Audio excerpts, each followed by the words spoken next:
right, chat.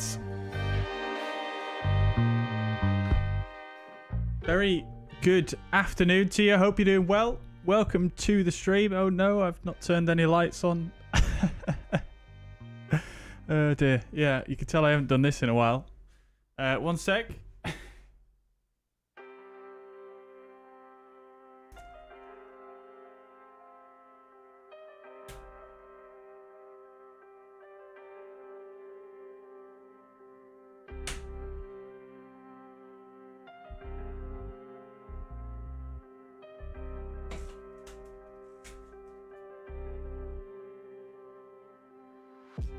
There we go. That's more like it.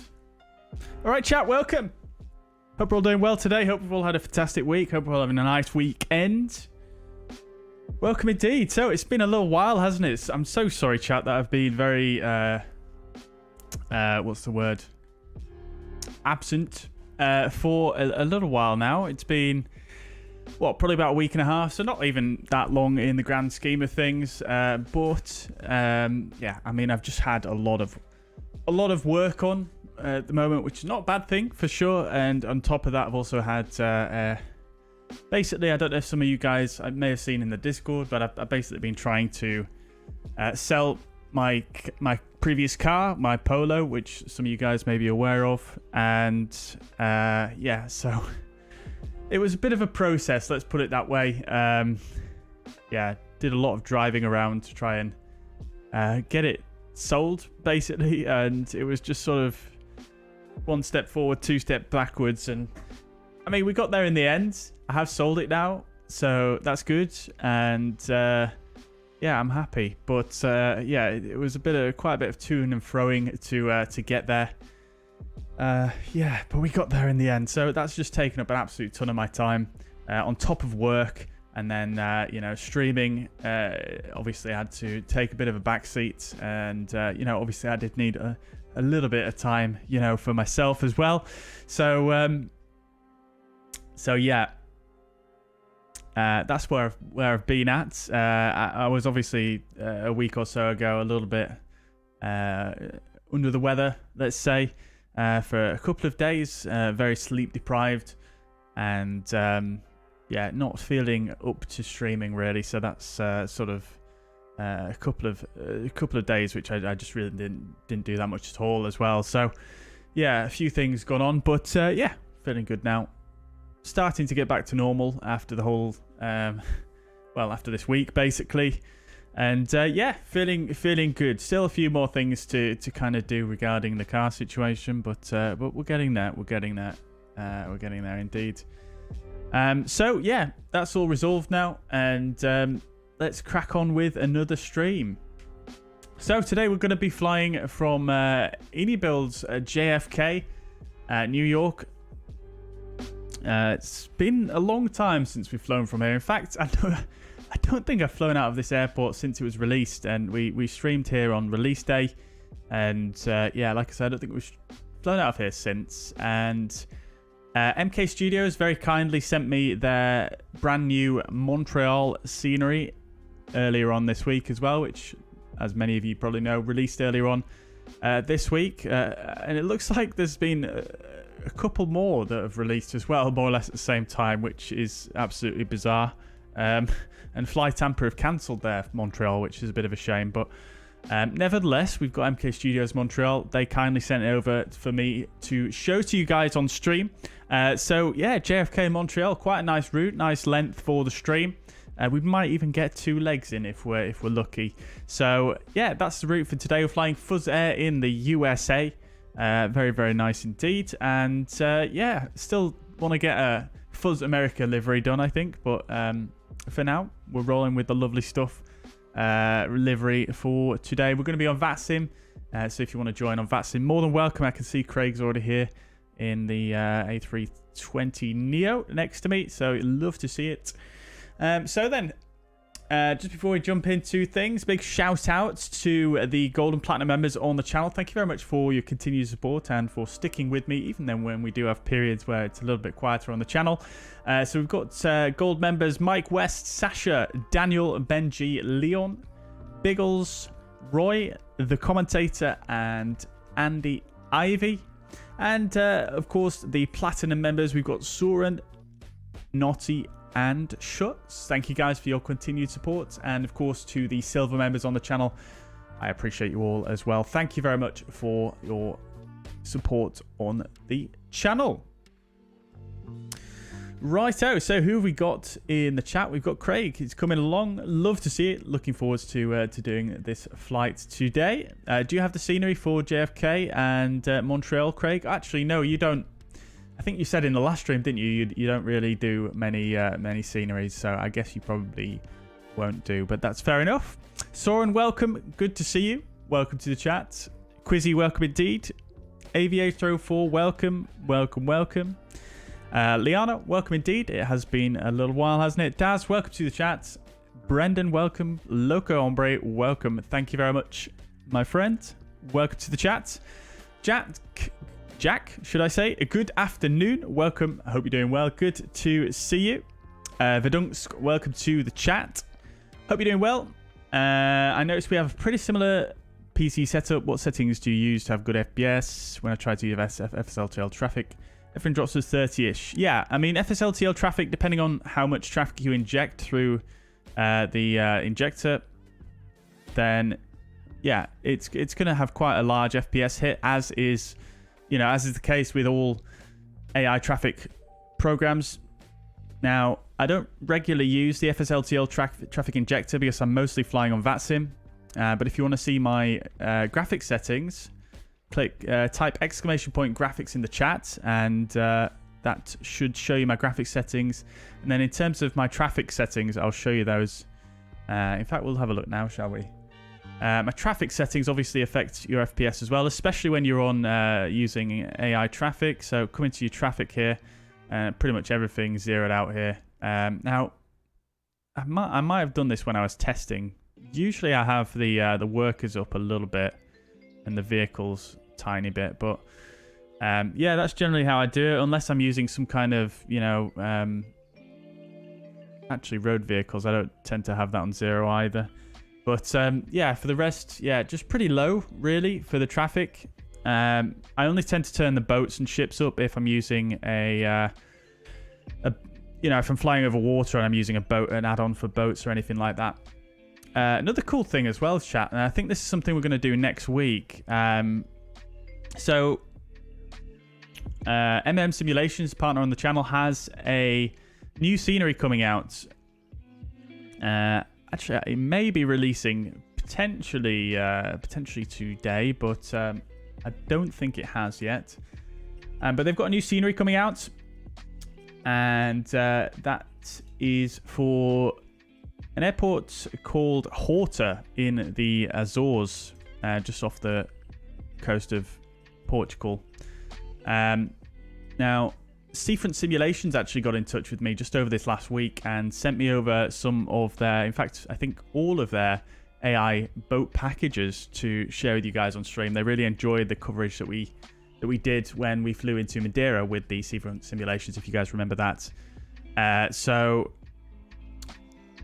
yeah, I think we'll probably combine the two next week. We'll fly into Horta, which is it's a very short runway. It's actually right at the lower limit of, it's right at the limit of the shortest runway that an A320 can land on.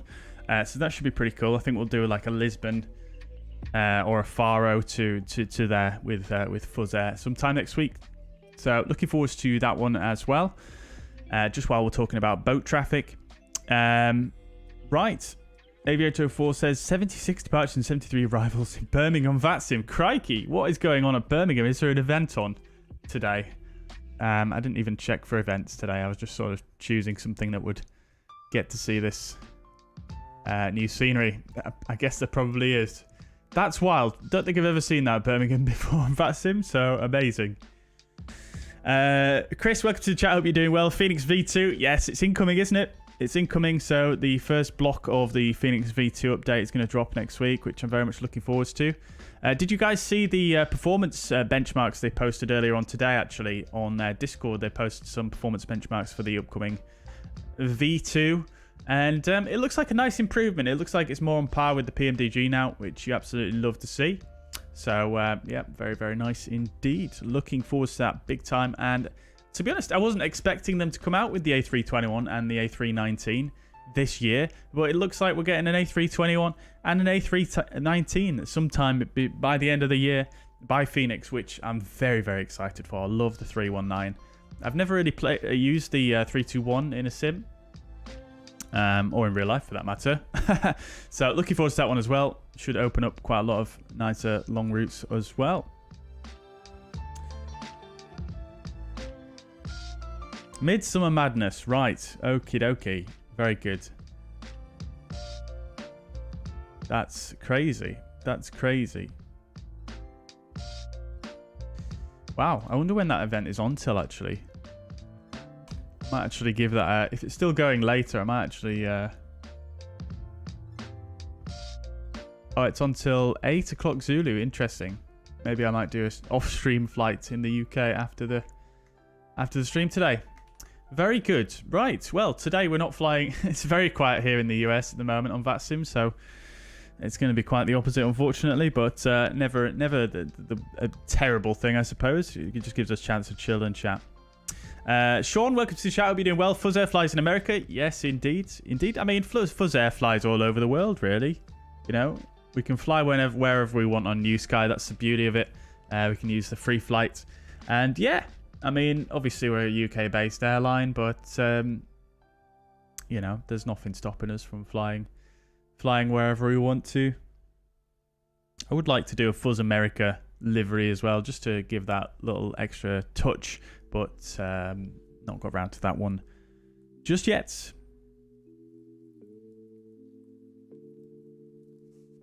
It's on tomorrow as well. Oh, crikey. Unfortunately, I don't have time tomorrow, but thank you very much for that. Right, guys, let's get cracking then, shall we? So, we're here at iniBuilds JFK. Currently on the apron here at Terminal 7. As you can see, absolutely sprawling airport, this one. Absolutely wild. And it looks like they've improved the FPS here a little bit. It still doesn't feel quite as smooth as some others, but yeah, it's definitely notably better. I have turned off some of the options as well, obviously because we're using GSX. You don't need to have quite all of the clutter options on, but yeah, we're here at Terminal 7. This is, I mean, it's an international terminal. I believe Air Canada uses this one, so I thought it might be appropriate considering we're flying to Canada. I think there's some other airlines that use it as well, but it's an international terminal. Looks like quite an old terminal, doesn't it, really? Quite an old building. Not very sort of, you know, not much glass, you know? Not very modern looking, but, you know, there's a lot of terminals in JFK that are quite old, aren't there? This scenery, it's just fantastic, isn't it? There's just so much detail going on here. Absolutely insane. Right, anyway, I'm not going to do a full scenery tour here. We're going to get cracking with the flight today. So,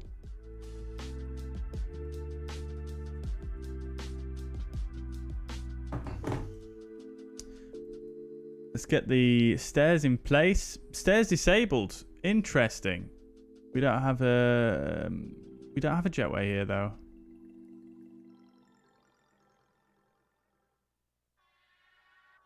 Interesting. Let's just see what it says when we customize. Apparently it's got a jetway. According to...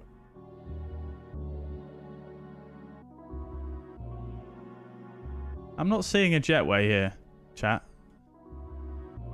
Oh wait, what's this here?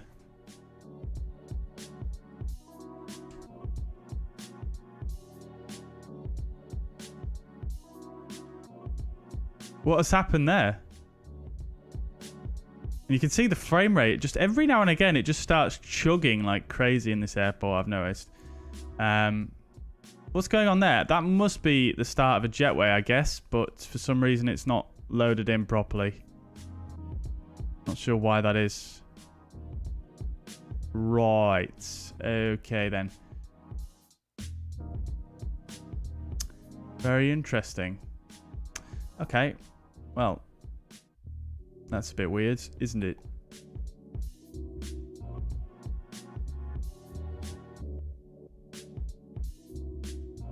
Yeah, look at the frame rate. It's just chugging like crazy. I'm not sure why it does this, but yeah.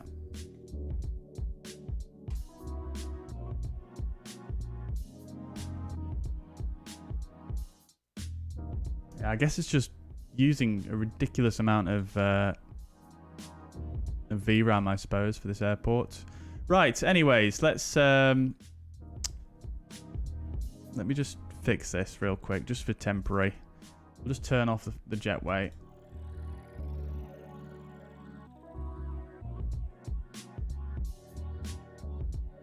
Stairs disabled. I've just turned the jetway off, though.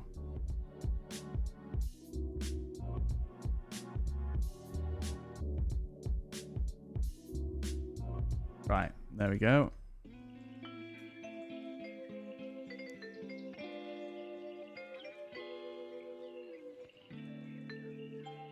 We'll get there, chat. We'll get there. There we go. Here come the stairs.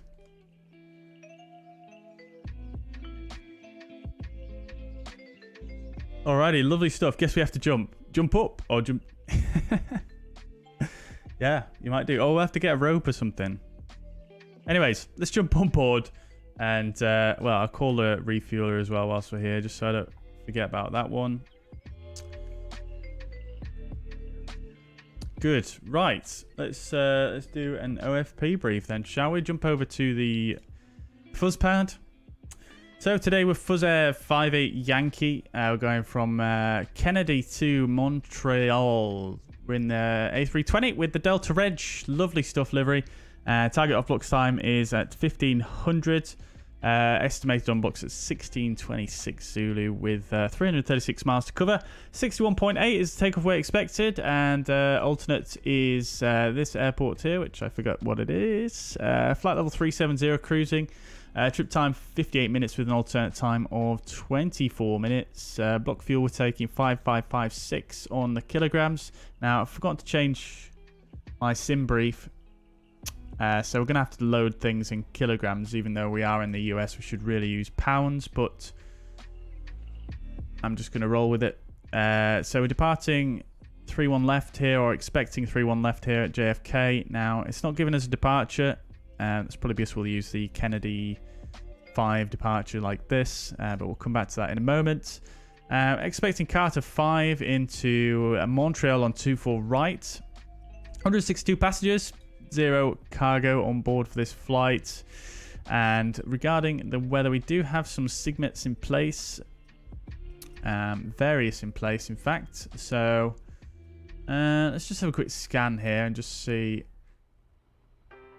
We've basically got some thunderstorms in the area around New York, Boston, FIR, up to flight level 450, cloud tops up to floor 450. So very, very high clouds. So we'll see if that's actually simulated. Nevertheless, the thunderstorms don't really affect us too much here in the sim, do they? But it'd be interesting to see. I very rarely see lightning in this sim anymore, so I'd be quite interested to see what the situation is there. And you can see the areas those signets are covering there.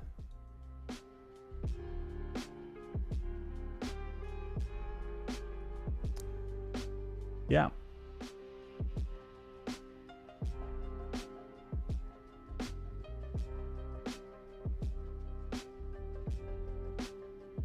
So we've got some potential for some pretty hairy weather on the departure here from JFK. So we'll keep an eye out. Good. Although the radar not showing any precipitation here, which is interesting. Although, that being said, I didn't read the validity of this until 1455 Zulu. Yeah, all the same. Interesting. Right, well, we'll see.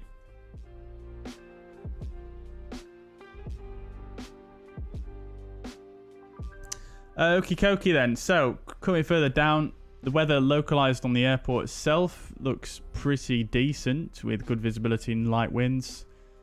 And then the weather at Montreal also looking pretty much okay at the moment, with some potential for reduced visibility on our arrival. And weather at the alternate McDonald Cartier International. Still not sure what city that is. But also weather looks fairly decent there as well, so nothing too much to worry about regarding that. Looking at the charting here, up to the northeast, and then straight north into Montreal, approaching from the east. Significant weather charts, not surprisingly, showing some weather here. It seems to really echo what we read in the SIGMETs. We've got some isolated embedded CBs in these two areas, up to flight level 480 and flight level 420. Now, yeah, CBs obviously could potentially be related with thunderstorms. This is the 1800 Zulu forecast, so this is a little bit in the future as well. And then we've got a jet stream passing straight through our flight path here. Flight level 390, we've got 110 knots there. So, yeah, some potential for turbulence as we make that northbound track out of New York. And that is about it for the briefing. So, shall we get set up for the flights then? Right, good. So, lovely empty aircraft here. Let's jump in board. We'll first bring our chair in.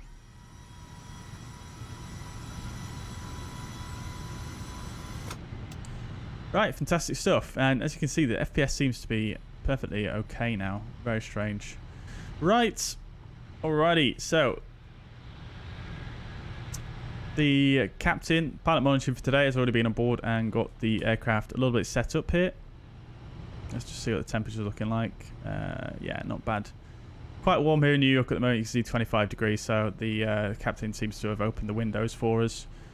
So we've got a bit of ventilation here on the flight deck. Right, so let's go ATSU, AOC. It looks like we've got a message from the company, which is our load sheet, which we'll accept.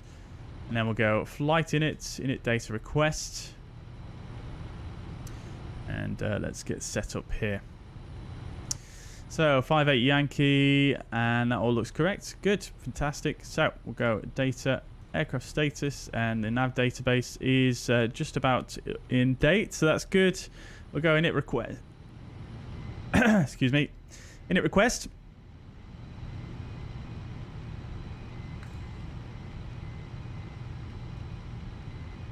Going to be Fuzzy 58 Yankee, cost index of 26, cruising at flight level 370.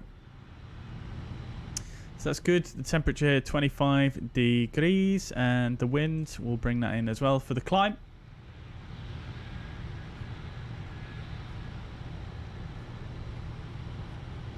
Good. Alrighty, so that's all set. We'll go flight plan and departures. Now, let's just check real quick the ATIS. Now, you can actually, there's a tool here with Flow Pro, a add-on that you can get for Flow Pro, and it brings up the actual real-world ATIS used at various different airports. So we've got the real-world ATIS here at JFK. So 1351 Zulu, winds 360 at 6 knots, 10 statute miles. Really quite similar to what we were expecting. Approaching use, this is the useful bit, really. I mean, obviously the weather should really match what's on your briefing, more or less. But the useful thing here is the runways in use, which is super, super nice. So departing runway 31 left, which is what we planned for. So that's good. Right, so we'll go ahead and go. Is this the brightest it will go? It is. Okay, so 31 left, and we'll do the Kennedy 5 departure. And then there's going to be a disco there, which is expected and fine. And then 420 feet, that's also okay, if I remember correctly.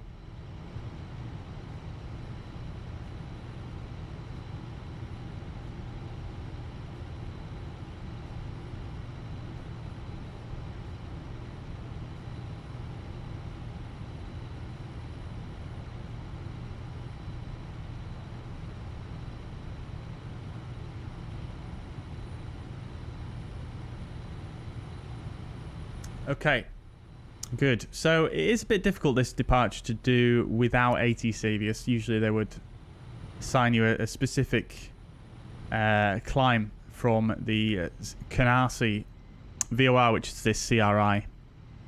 But we don't have ATC online, so we'll have to sort of make that up a little bit ourselves. But the coding is all correct there, so that's fine. Fantastic. Right, so we'll come into here and we'll set KJFK. Oops.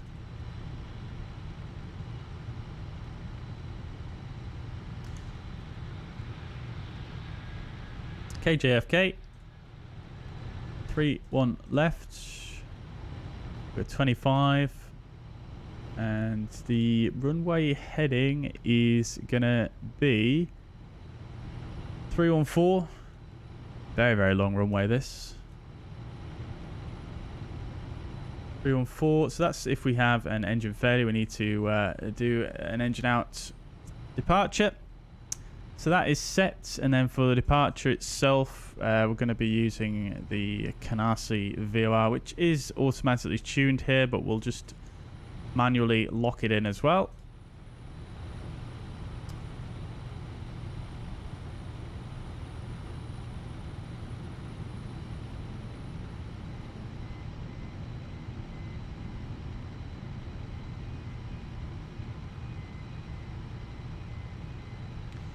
Good.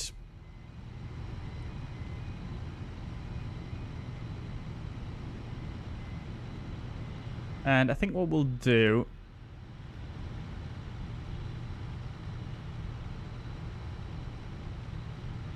for the climb is we'll do the Canarsie climb, I think, just because I think it could be quite cool. So I'll put in the 176 here, which is where we'll leave the Canarsie VOR. So that's good. Secondary, we'll go KJFK twice.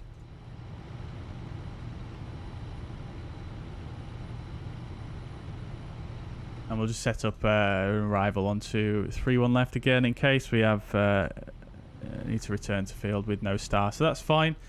Right, okay, so let me just check here real quick. The refueler is plugged in. Okay, so we'll go ahead and get our window closed here so we can actually use our tablets.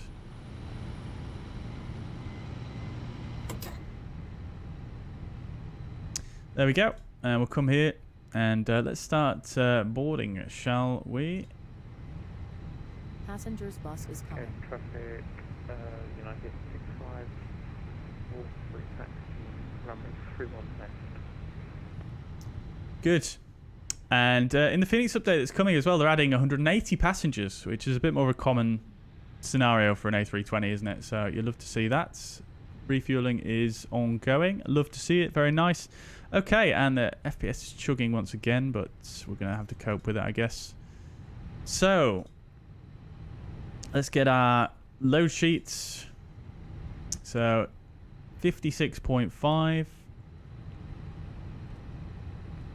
And what we got? We got 31.4 on the CG. We've ordered 5.5 on the fuel. That should do it. Good. So route reserve 0.6, and the alternate fuel is going to be 1 ton. Got a little bit of extra there as well.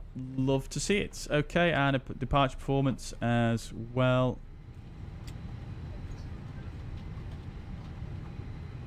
3-1 left. Packs are going to be on.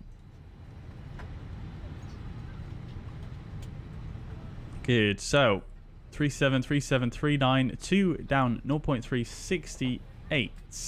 Kenny traffic. Kenny traffic.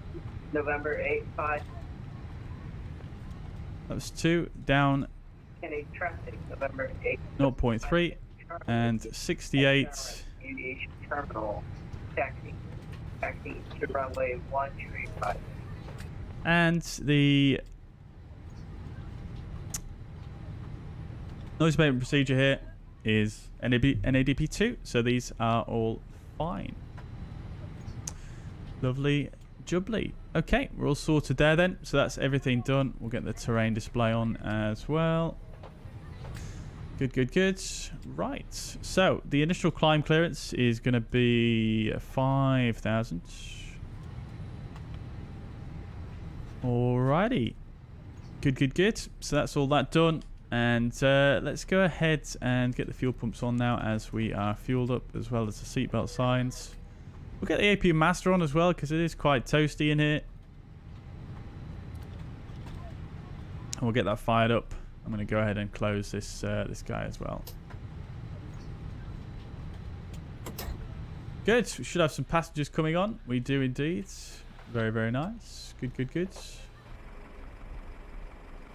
And Dabby Dozy. Right then. So let's do a departure briefing. So over to the fuzz pads. So we're going to be departing New York Kennedy. We're departing 3-1 left, which is down here yonder. And we're currently up here at Terminal 7. So we'll have a closer look at what we're going to do here. So we'll push back and we'll probably taxi on. We'll follow. I'm not sure which taxiway you would take here, to be quite honest with you. But we'll follow Alpha round here, like so. Follow that all the way around. All the way down like so. And then we'll take a left on to Juliet. In fact, shall we see if we can do a... Oh, actually, this is the threshold here, actually, isn't it? So this is all... This is displays threshold here. So yeah, we'll just follow Alpha all the way around and then take a left, Kilo Delta, and then we'll line up 3-1 left at Kilo Delta. So quite straightforward taxi, really. It looks quite complicated, but it's not too bad at all.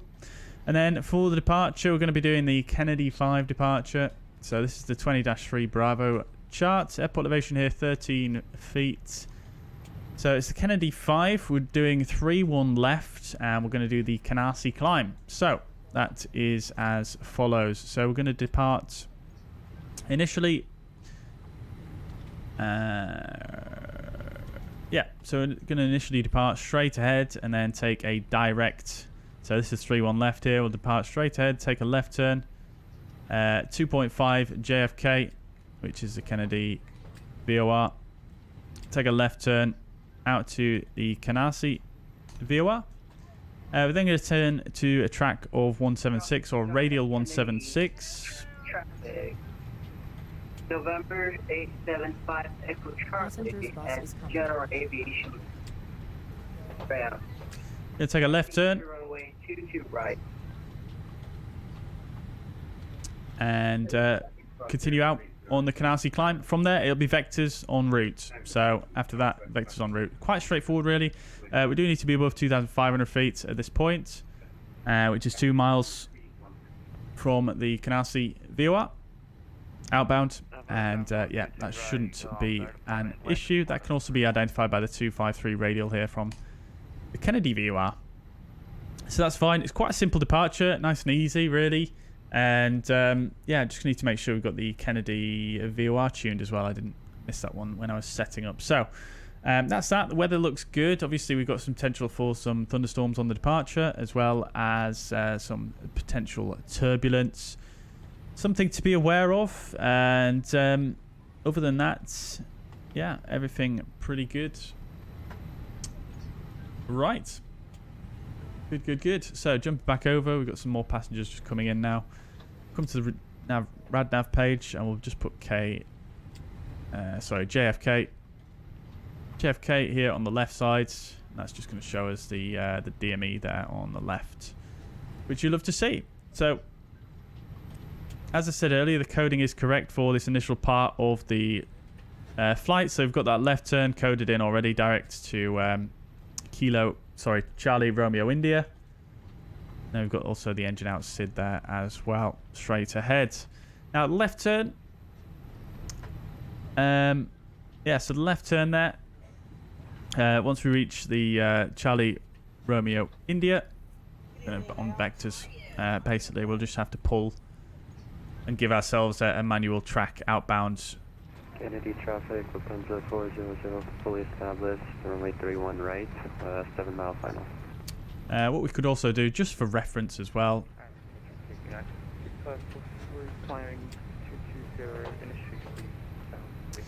we could go Charlie Romeo India and just put in the 176 there. So that's basically where we're roughly going to turn to once we reach that that fix. Good. So once we reach that fix, we're all on heading mode. And what I'm thinking is we just give ourselves another left turn back around this way.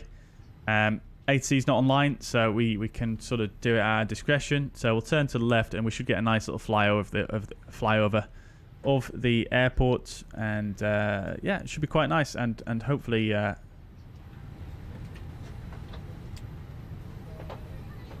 will we get to see New York City? I don't think we will actually, though, because it's Kennedy to the east, isn't it?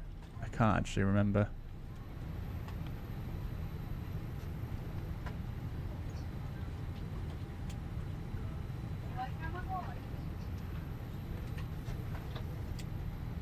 Yeah, so we won't get to see... I mean, we'll probably see it from a distance, but we won't get that close, really. So that's fine. No issues. Yeah, so that should be cool. Thank you. Good. Alrighty then. That's all set and looking good. Last few passengers making their way on board now. APU should be nice and warmed up now, so we'll get the APU bleed on and get this cabin cooled down a bit. Getting pretty toasty in there. Lovely. Go pack flow high just for a bit here. Good. Righto. Oh, chugging frame rates. Oh my days. Can't lie, I'm looking forward to getting out of this airport. That is so bad, man. That's got to be the worst performance I've had at any airport. Short final 31 right. Thank you. Right, well, whilst the rest of the passengers are boarding,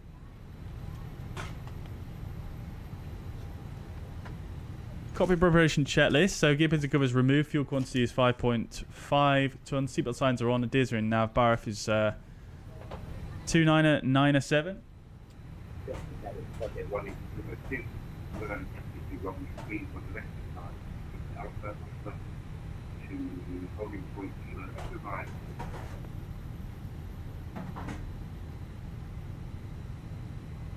Just looking for a pen chat.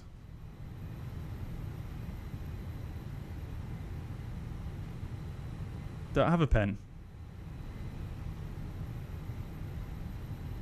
Okay, well, looks like today what we'll be doing is we'll be utilizing this notepad here. Just going to write my... Oops.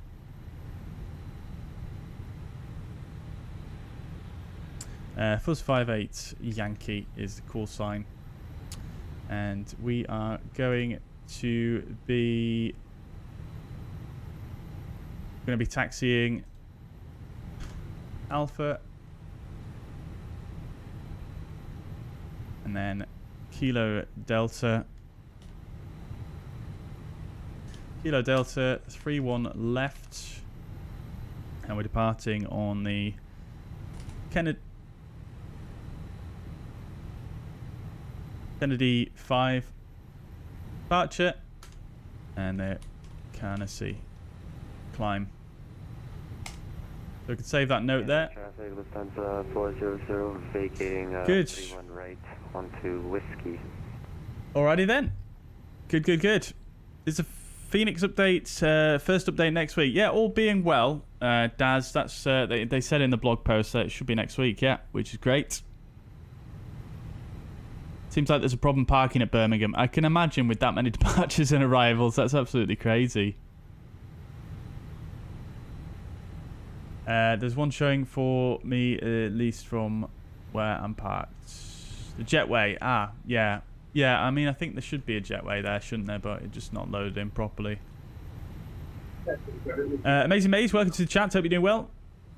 Welcome indeed. Welcome indeed. Local on break, no worries at all, my dudes. Thank you for dropping by, and enjoy this when you watch it back. And hello to you in the future. AV8, welcome to the chat. Hope you're doing well. Good afternoon. Hyped for the Phoenix updates? Yes, me too. I'm very excited for it. Very, very excited. We'll talk about that more when we're in the air.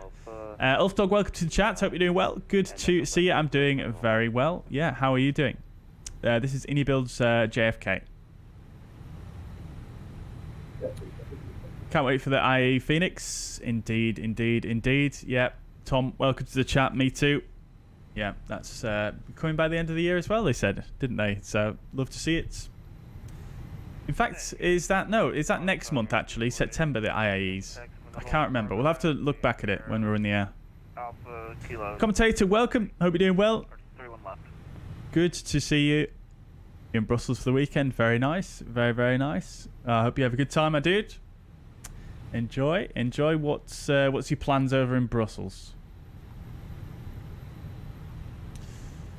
Righto then, chat. So it looks like we are fully boarded now, I think. Let's just jump down here real quick. No final load sheet just yet. Oh, it's chugging. Oh. Why hasn't the fuel truck disconnected? It's still just sat there. Well, he's not connected. He's just sat there. Is that a bug?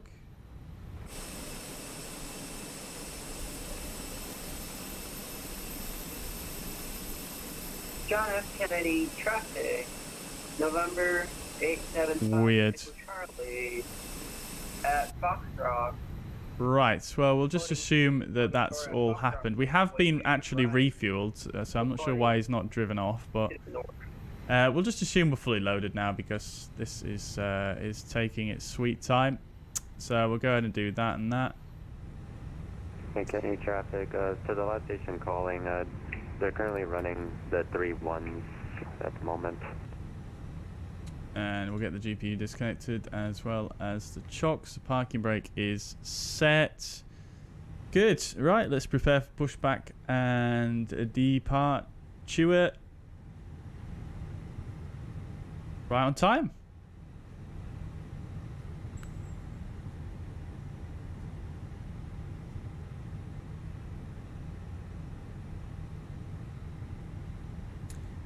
Vidunkskas, have you seen the Beyond ATC add-on? I have, yes. Yeah, it looks very, very nice, actually. Yeah, I watched the trial flight that they posted online. Yeah, it does look very, very cool.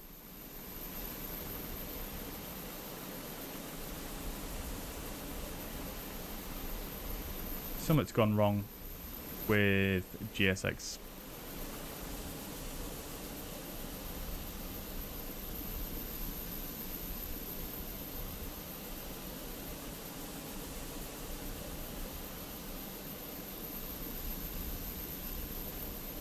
Yeah. Beyond ATC, it looks very good. Yeah. Yeah, for people who don't like to use VATSIM, yeah, it looks really good. I probably won't pick it up myself just because it's not something I would really use that much, but I can imagine it would be really, really nice for anyone that doesn't use VATSIM for sure. Yeah, it looks like the best solution we've seen so far.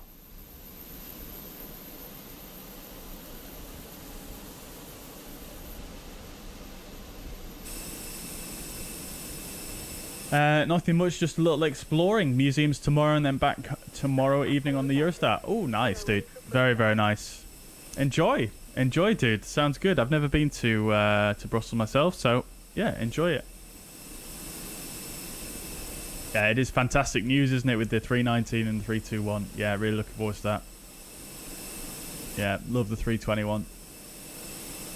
And sorry, love the 319 and the 321. I just like the Airbus A320 family. Come on now.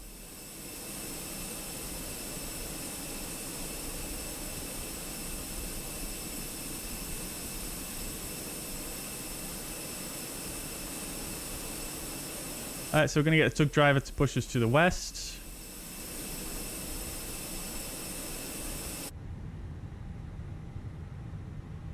And we'll do the before start checklist. So parking brake is currently set. Takeoff speeds and thrust 373,739. 68 degrees. Windows closed. close the door here as well. Locking gear. And the beacon lights. Get that one on as well. And we're ready to rock.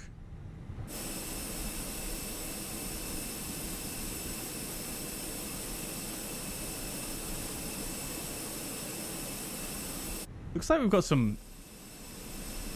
Oh, look at this. I wonder if this has got to be a custom pushback here. This is going to be interesting, isn't it? JFK traffic, full from west, 1048, 5 miles, 5 Release parking brake.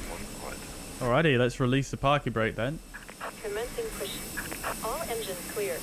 Start at will. Alrighty then. So let's go for a start on engine number 2. Well, we'll go engine 1 actually. It's quite a long taxi in it. We'll do single engine. So engine 1 starts. Look at that. We've got the custom pushback with the GSX profile. You'll love to see it. Very nice.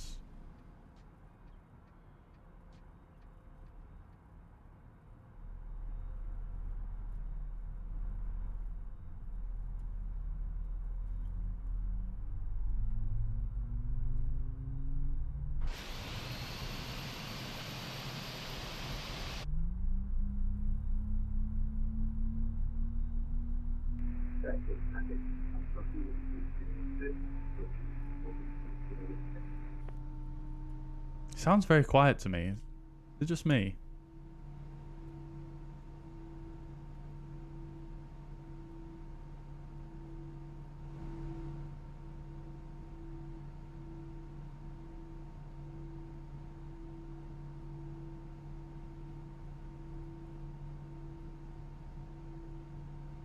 Oh, look at that. Someone on approach. Using the wrong one way, but that's all good.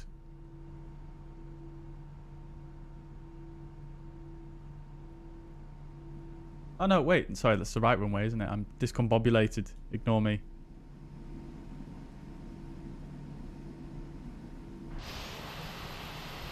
Love the custom pushback. Right. Okie dokies. So, engine 1 avail.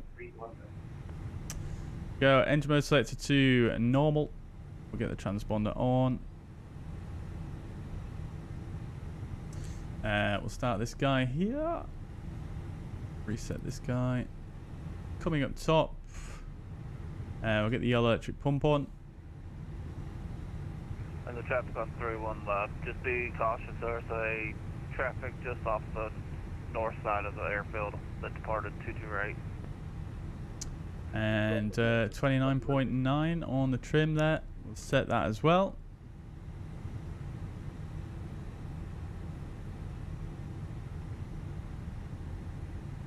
We'll delay the flight controls check until we've got the second engine started. And KJ traffic spark cargo 248 holding short 31 left on Zulu. And the ground spoiler set flaps to 2.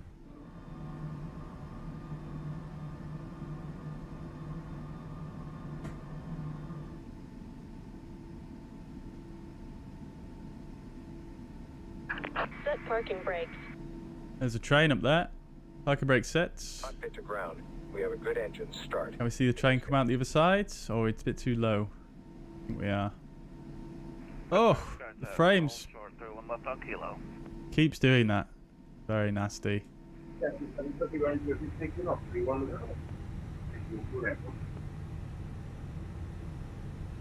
Let's see if we can see where that Traffic spark cargo 248 will line up 31 left behind the departing traffic. where that other aircraft went. Oh, there they are. Okay, that's fine. Unlocking gear. Right, so while we're waiting, let's go for our final load sheet, which has compliance, so we don't need to worry about changing any of our figures. That's all good. Just wait for the ground crew to disconnect now, and we can rock and roll. So after start checklist, anti-ice not required, ecom status check, pitch trim 29.9%, and the rudder trim is neutral. After start checklist complete. Left is clear. Right is clear. Just wait for the pin now.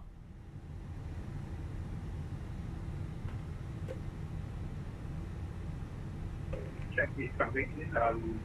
Runway 31 left.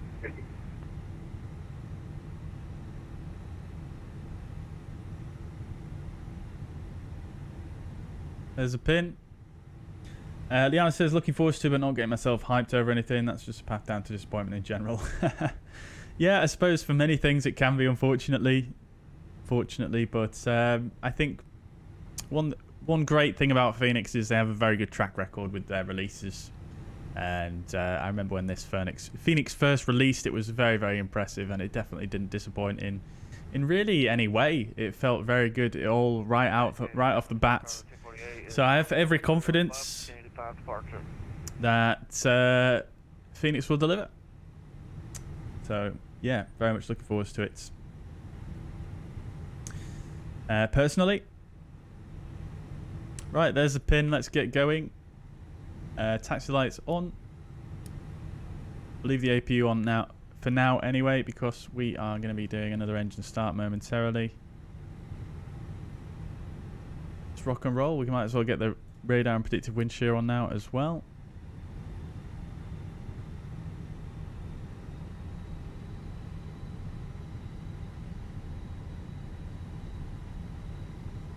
Single engine taking a bit to get going here. There we go.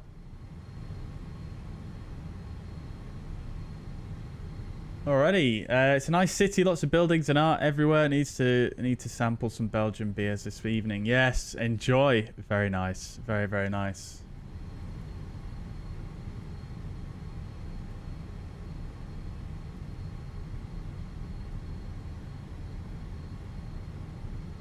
Lovely. Well, enjoy the commentator. It sounds very, very good. Yeah, it looks like a very nice city indeed. From the pictures I've seen. Brendan says, upgrading to a new PC. Anyone know whether it's easy to move Fenix over to a new rig since it's account-based? Yeah, it shouldn't be too difficult. There is a procedure that you could use on their website if you do a new computer. I've... Well, have I changed my motherboard, actually? I don't think I have. Yes. I think I did.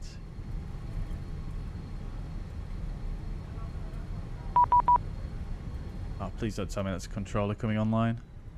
Okay, traffic for cargo 248. Oh no, it's not. It's Craig.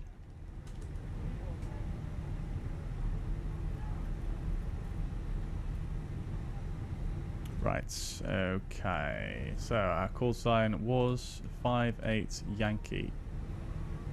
Kennedy traffic, fuzzy 58 Yankee, taxiing 231 left via Alpha and a Kilo Delta.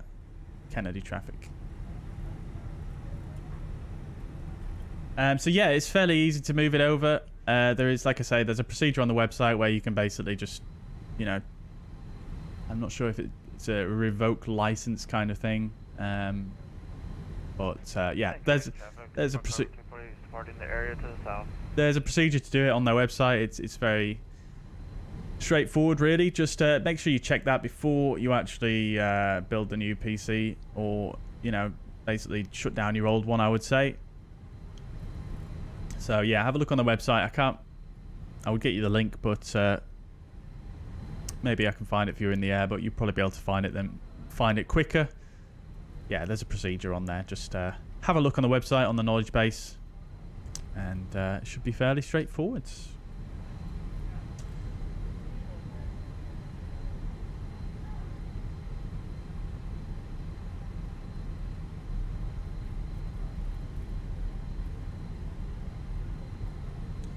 First release was fairly buggy. If they made some fixed releases. Yeah, they did do some improvement releases, but I think overall, in general, I think when it first released, there was really very little by the way of major bugs. So, if I remember correctly. I can't remember having any frustrating moments with it, really. And to be honest, the whole time I've been using the Fenix, I haven't really had any really frustrating moments. Unlike some other aircraft that we've flown on the stream. So, whilst there might have been some smaller bugs, I think just in general, I think they've done pretty well, I think.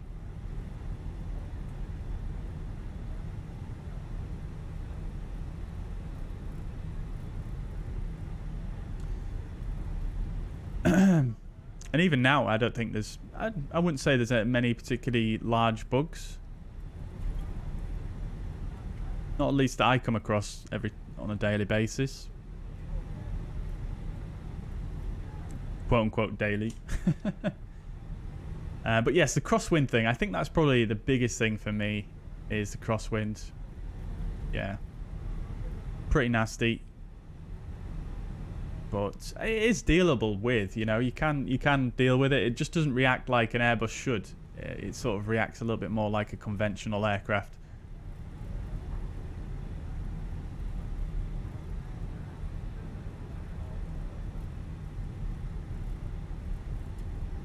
Aviate says, Phoenix admit themselves to their poor performance. However, I'm impressed by the honesty and have faith that the performance issues have been rectified. Yes, indeed, yeah. I mean, they've been quite open about that, haven't they? Which is lovely to see. And it looks like they've made some really nice improvements, which I'm very much looking forward to.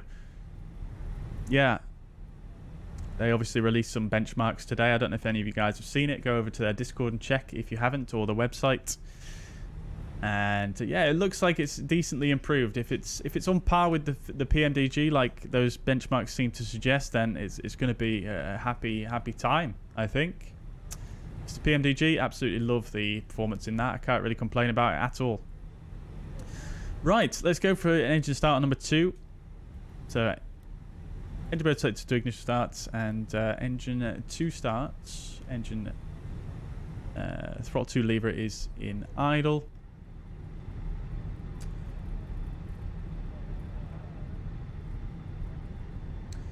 Failure simulation is also rather flawed. Systems don't fail in the right ways.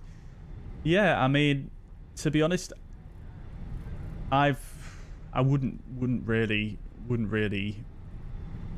I suppose my knowledge is not really as great enough to really know whether they fail in the right ways or not.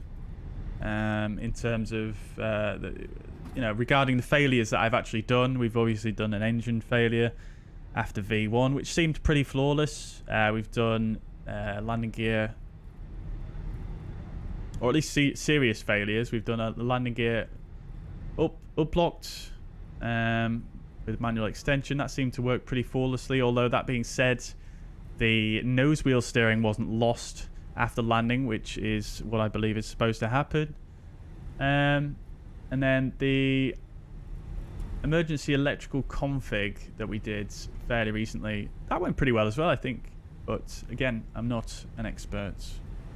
But it seemed to match up with the FCOM procedures and things like that. But there's probably, yeah, I mean, I imagine there's probably some out there that are a little bit off. Which ones is it in particular that their failures are not working properly?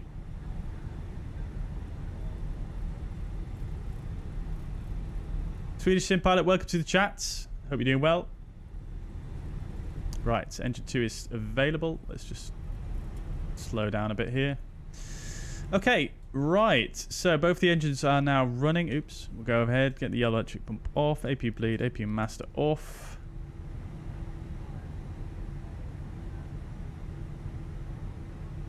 And we just want to follow this right here and take a left onto Kilo Delta.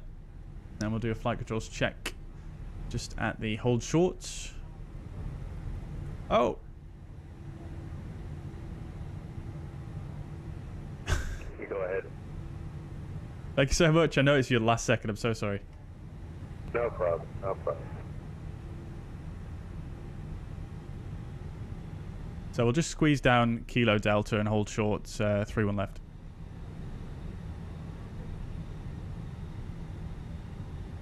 Yeah, I'm taking 4 lines, so I can wait.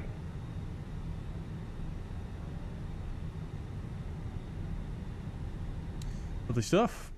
All right, top man.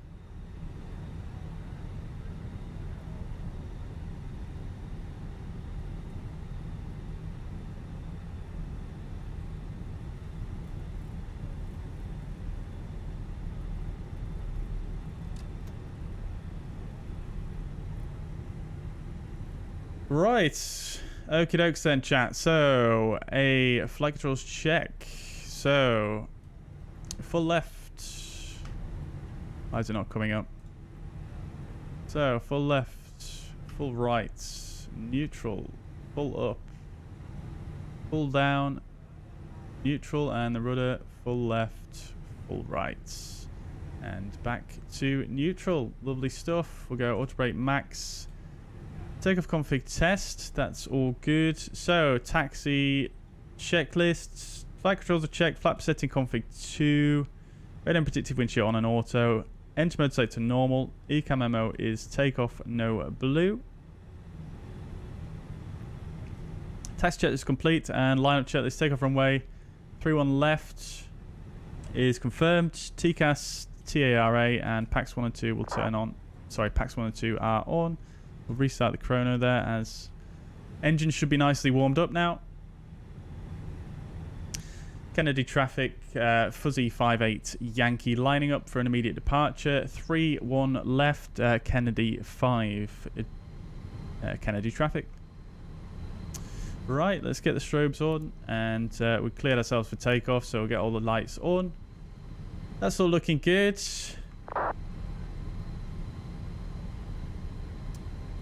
They've not even reached the runway yet, so that's absolutely fine for us. Look at the runway textures though, chat. Come on now.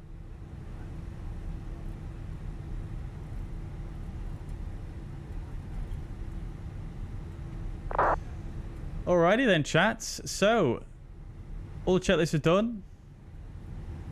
Take off.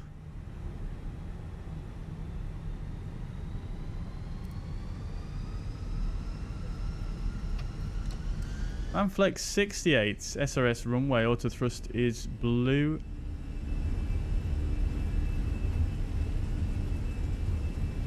Flex set airspeed alive. Wow, needing a lot of left rudder here. 100 knots.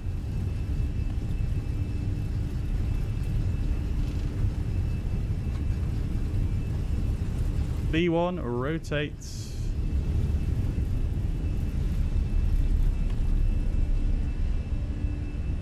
Oh, nav positive rates.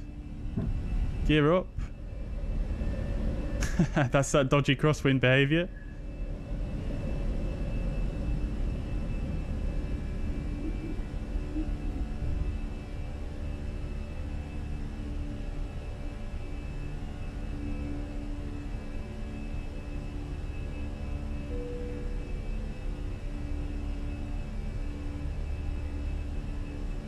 Wow, turbulent. Climb, lever climb, thrust climb, auto thrust.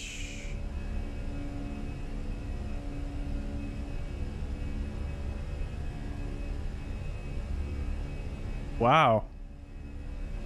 Pretty rough. So above the F speed, speed is checked. Flaps to 1.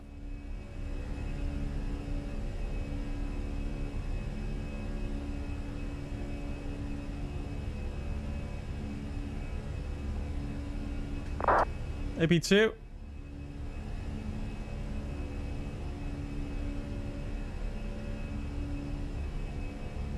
Pull the heading as well. Up climb heading. S speed, speed checked, flaps 0. Right. Get the ground spoilers disarmed. Nose lights off, we'll bing the cabin. And overhead, Canarsie will take a left to 176.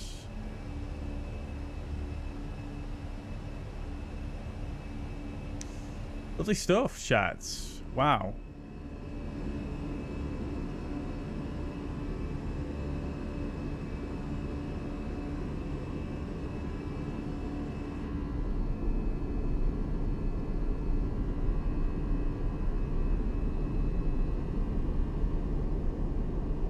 Beautiful. Alright, we've leveled off there. I didn't mean to do that, but we'll carry on. We'll carry on. Go flight level 200 and open climb.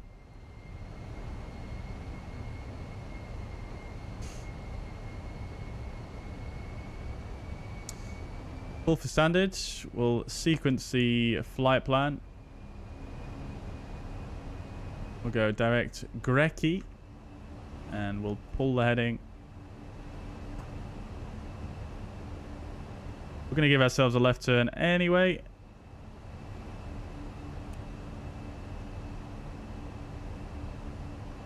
Kennedy traffic, American 5777 departing 31 left. Kennedy traffic.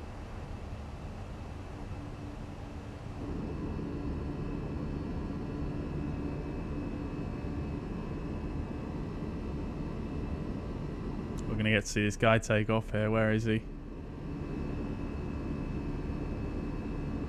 Can't see him.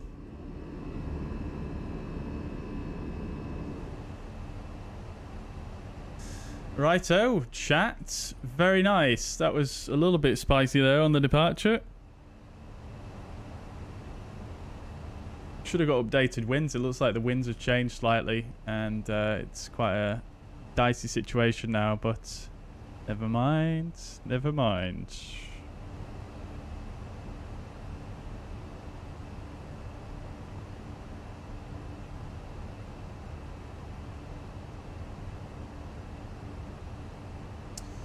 Okie dokie, flat level 100. Landing lights can come off now. Oops, not the strobes. Landing lights off. Might as well turn the seatbelt signs off now as well.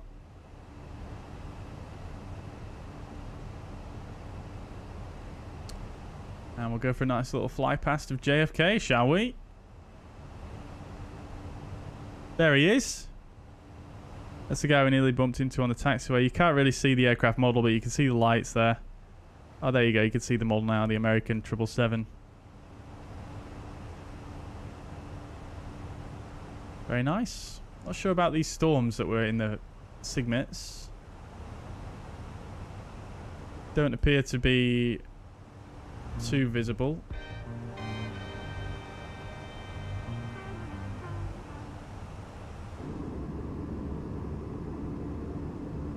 There he is.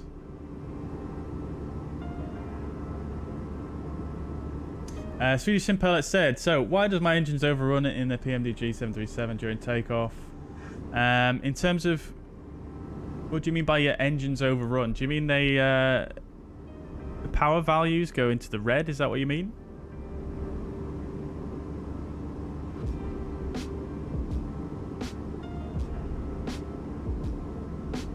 Does that mean you're getting sort of a red indication on your N1? The expansion pack with the 319 and 321 will be a day one purchase. Yes, it will be for me as well. There's, what is it? Long Island, the main island in New York City, with the bridges looking like a bit melty, but we are quite far away, aren't we? Benchmark figures look very promising. Yeah. They do look promising, don't they? It's only a very small increase by the looks of things, but compared to the PMDG, if it's on par with that, I'm happy.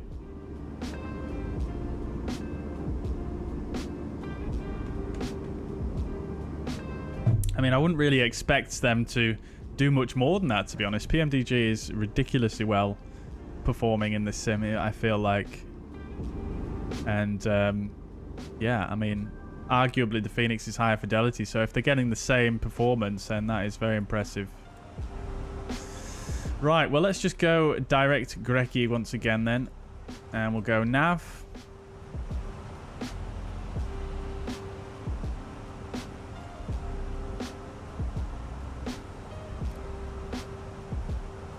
So off we go, chat. Our cruising altitude is 370, so we'll go all the way up there.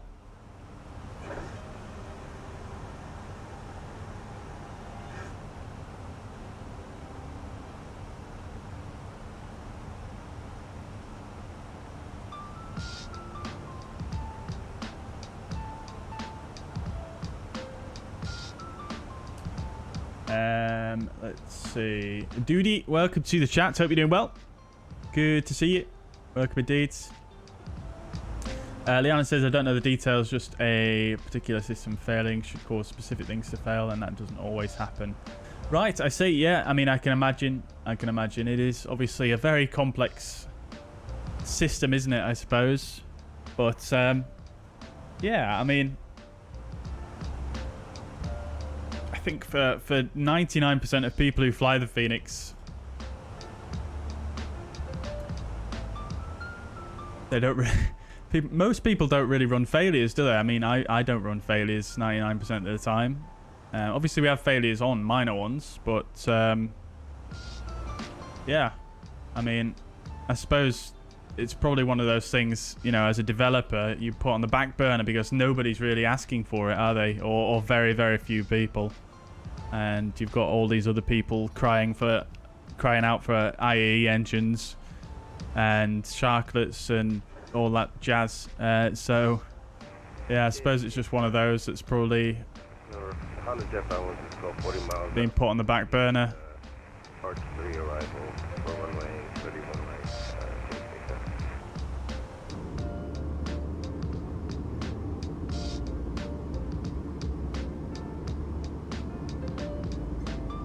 So how did you find out how that was happening then, Liana? If you didn't know the details, I would assume there would have been some test scenarios, I suppose you tried maybe to find that out, or maybe a video, I suppose. I don't know. Tailwind heavy, are we? Mostly crosswind at the moment.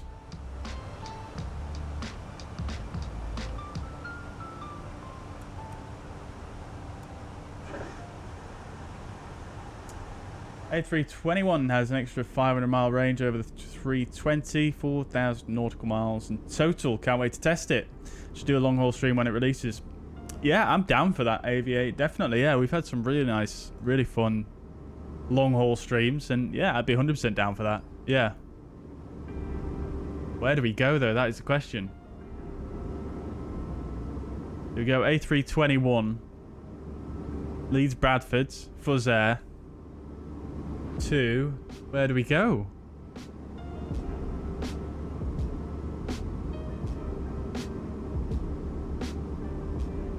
Because you can't cross a pond in a normal 321, right? It would need to be a Neo XLR or something, right? I suppose you probably can, can't you? We did it in A320, but with a reasonable loading.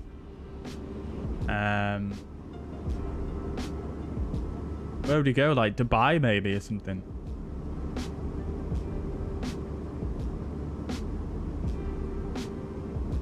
Nice views indeed. Indeed, Soren. Nice views. Craig says going to disconnect from VATSIM. Have to quickly go to the shop. Yeah, no worries. No worries, dude. I mean, even if you come back and you find there's ATC online, just connect as an observer and tell them where you are. And then ask him if it's okay to reconnect in that position. And he should be fine.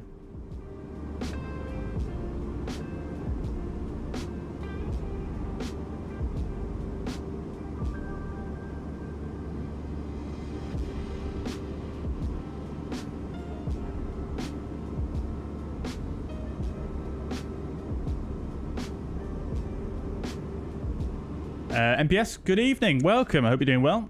Good to see you.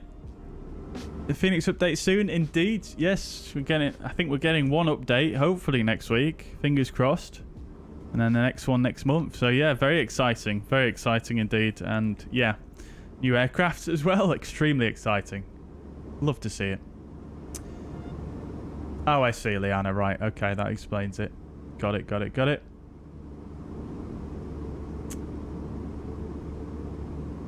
VMCGHD.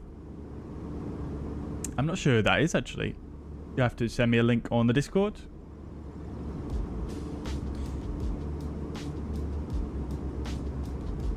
On takeoff, I think it was pretty much a straight crosswind on takeoff, wasn't it? If I remember correctly.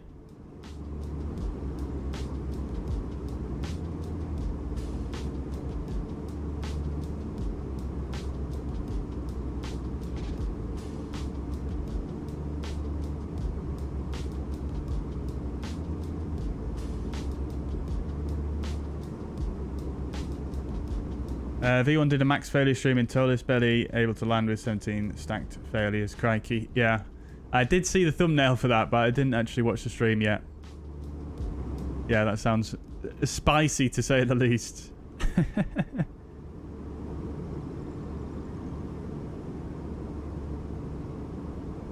Take a look at routes on Newsky. Yep, go for it, Aviate. Yep, indeed, indeed.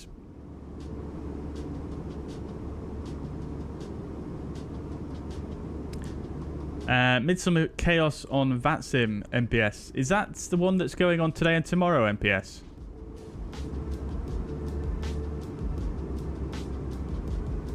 I may do, but I'm probably not going to be doing it on stream.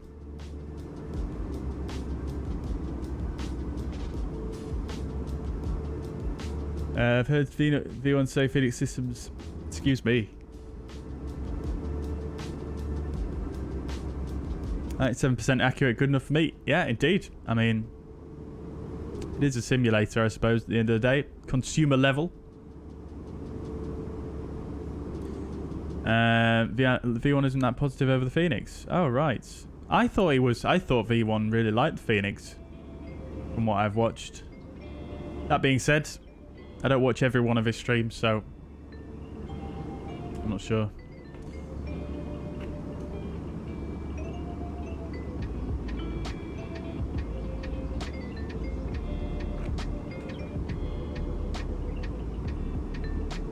BMCGHD is a friend of Gav, an actual pilot, live streams occasionally. Oh, very good, very good.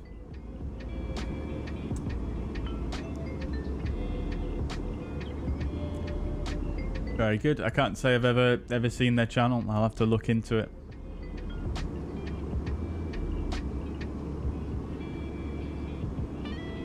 Jack says, is it acceptable to change back and forth to online on Observer? I never knew if so. I mean, it depends on the circumstance, Jack, really. Obviously, if you're just doing it sort of at random intervals with no communication with ATC, if you're in controlled airspace, yes, it would be a problem. But if you are just, you know, if you're doing it with some explanation, then, you know, it should be absolutely fine. If you're in uncontrolled airspace, then as long as you're not, you know, getting in the way of other pilots, then, yeah, I mean, there's no real issues with that. But yeah, like I say, I think the main thing is if you are in controlled airspace, you just need to make sure that you are communicating.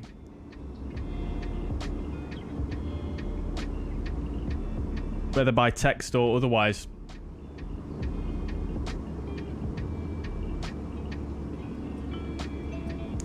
The nav display. There we are.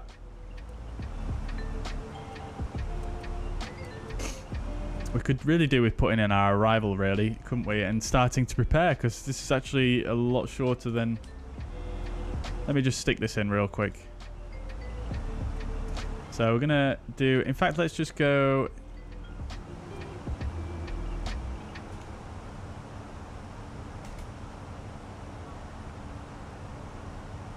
Ah, okay. Oh, yeah, of course. No FAA in Canada. Right, so let me just check what runway they're actually using in Montreal.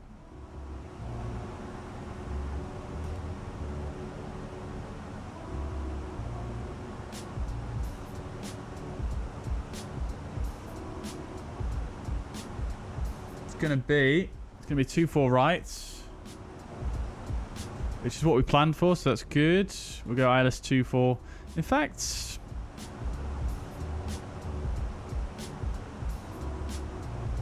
What else do we have here? We've got Anav Zulu 2-4, right? Let's do that. Via the Carter 5.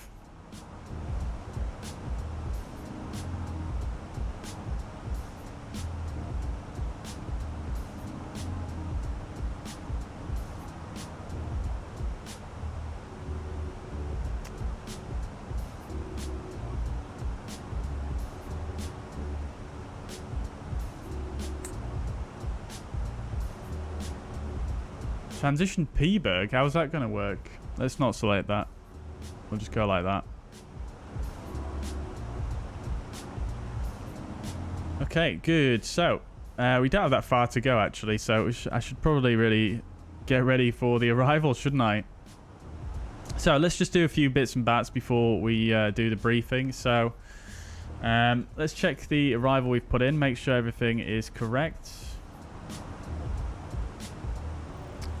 Get rid of this disco. We don't need that one there. So we're going to go Peberg. Plattsburgh is the city underneath that airport waypoint. So we've got Peberg, Ebdot. We're starting the arrival at Ebdot by the looks of things. Yes, we are, because we're not using the Peberg transition. Oh, yes. Sorry, that makes more sense now. Okay, good. So, in fact, probably really should have selected that, shouldn't I?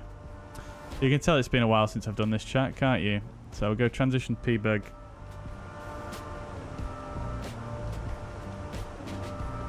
Right, better. Okay, so LATs, we want to be at or above 110 or 11,000 here in the US. And at EBDOT, we want to be below that. And then for Dunup, we want to be max 220 knots, which is not actually coded. So let's go 220. Actually, no, the speed constraint is not for this runway, so that's why it's not coded. Ignore me. So at Dunup, below 9,000, which is in there. And then Matep, no restriction. Sildo 210 and 4,000. And then Kurdu between 3 and 4, 210. And Omval following that. And then manual, so on vectors.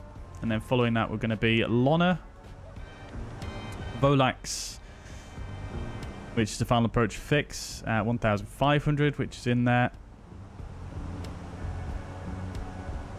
And Lona 3,000, so that's all in there. That's good. We've got a 3-degree descent after Volax, so that's all good as well. So we can use final app for this, and then the go around. We've got straight ahead and then a manual leg. All looking good there. Grand.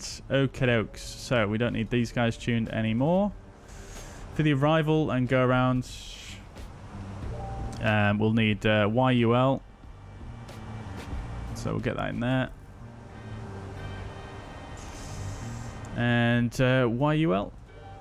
That's all we really need. So we'll stick those in. And then for the arrival performance, we'll get a Meta. Looking forward to this. Never landed in Montreal before. So we can use LPV minima, which is going to be 306.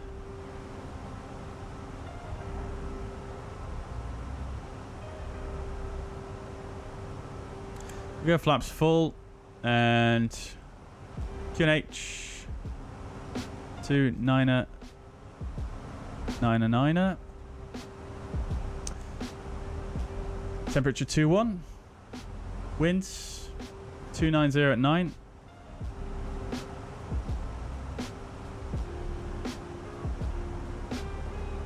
Noise abatement.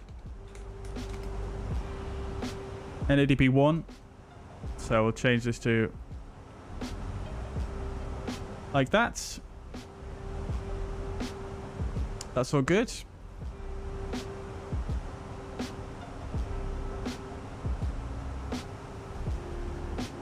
So 29er 9er 9er.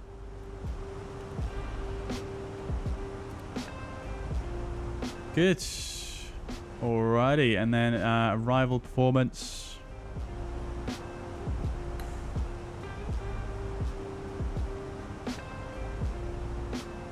Two four left. Sorry, 2-4 right. What am I on about? 2-4 right. It's dry.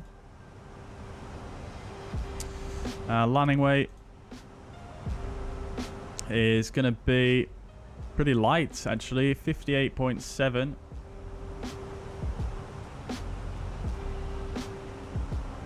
Got loads of runway left, even with low auto brake. We'll go flaps 3, shall we, for once? Auto thrust off.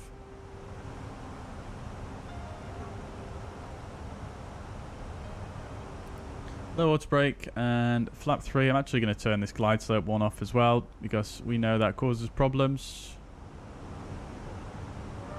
Good. Okie doke. So about 90 miles to go till top of descent.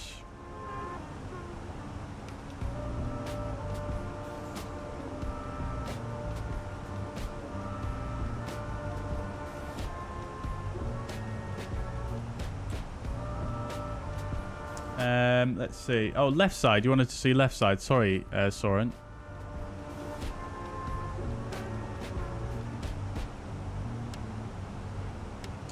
The red points. Do you mean these magenta, these airports here?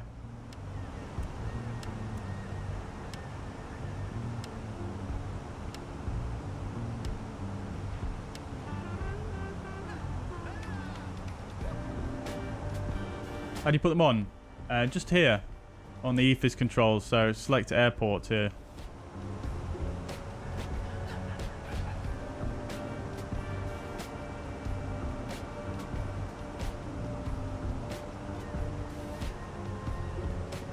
Usually the pilot monitoring has the airports, and the pilot flying would usually have constraints on. That's how I usually set it up anyway.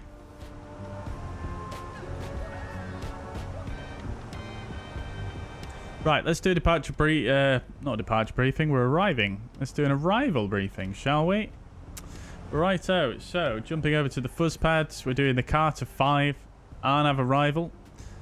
This is the 10-2 Alpha. We're going to be arriving in Montreal, Quebec.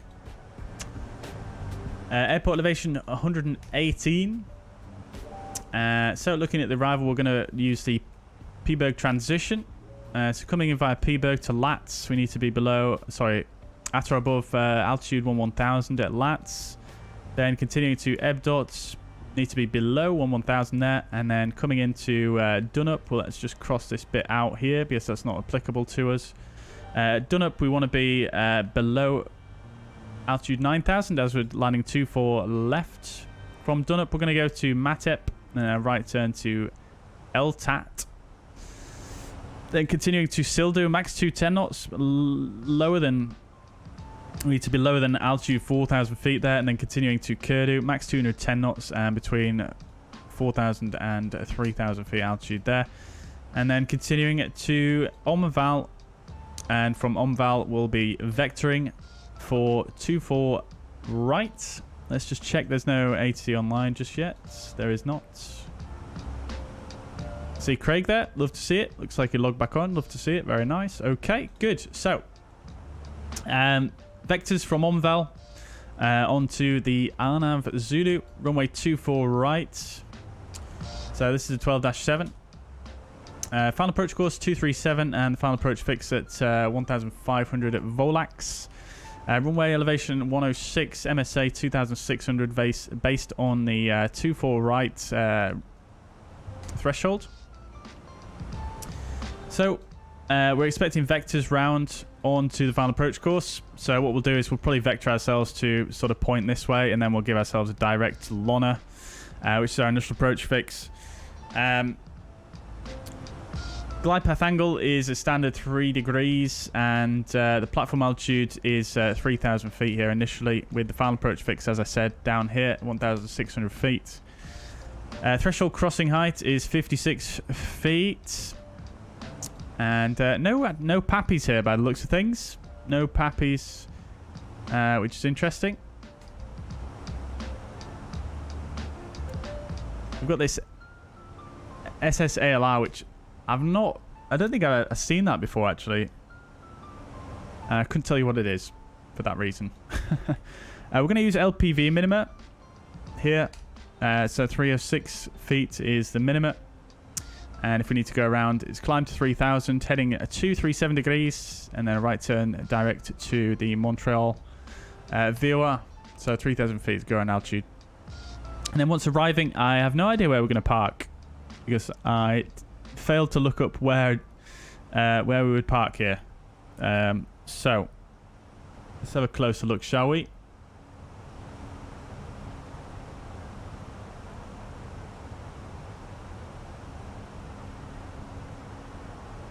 I'm really not sure. We're landing on 24 right here, so we'll roll out. We'll We'll leave the runway probably at Bravo 2 or Bravo 4. Let's try and leave it Bravo 4, actually. That's probably going to be more efficient. We'll leave it Bravo 4, then taxi to Foxtrot.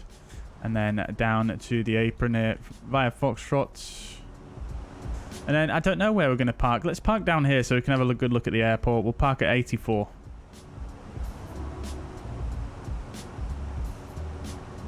So I'll do 84. We don't have a GSX profile for this airport because it was only released this week. So, yeah, no GSX profile, but that's fine. So that's it. That's the arrival briefing. Let's have a quick look at the weather as well. Up-to-date weather. So we've got winds 290 at 9 knots. Visibility 25. Statute miles. Few clouds 3,000. And, sorry, 3,000. Get my words mixed up here. Few clouds at 3,000 feet. And few clouds at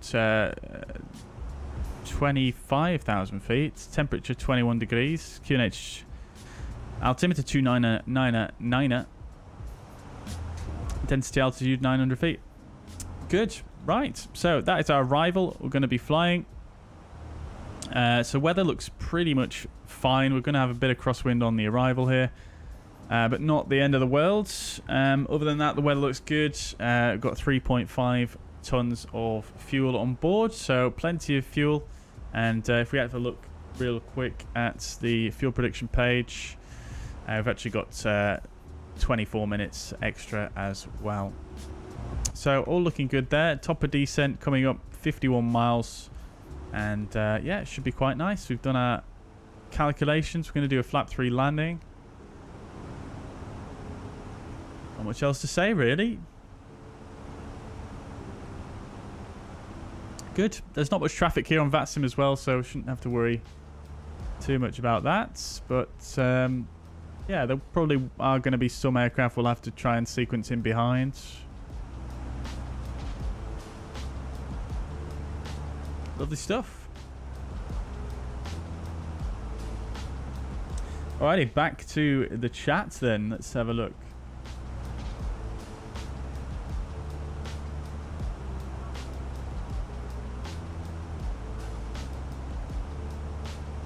MPS says it's 60 departures, 50 arrivals today. I did flight from Edinburgh to Riga. It was more calm, I like. Very nice, MPS. Yeah, someone mentioned earlier on that there was so many departures there. Yeah. I just wondered if it was the same one, but yeah, it's it looks very crazy. I'm surprised I didn't pick up on that, actually. That would have been quite a fun one, wouldn't it? But yeah, maybe I'll do one off stream, potentially.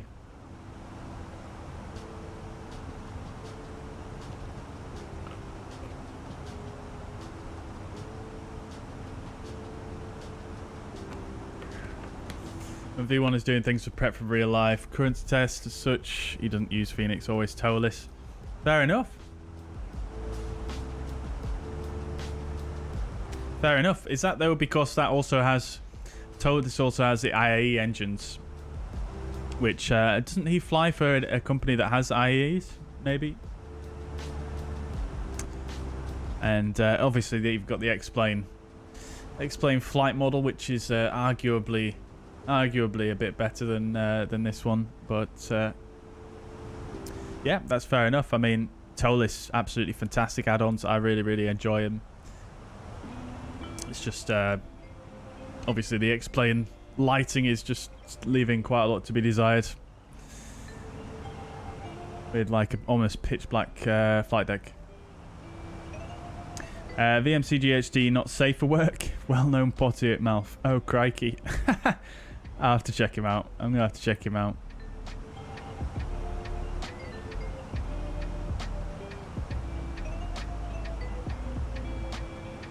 Am I an actual pilot? I am not, Dante Gaming, but welcome to the chat. Hope you're doing well.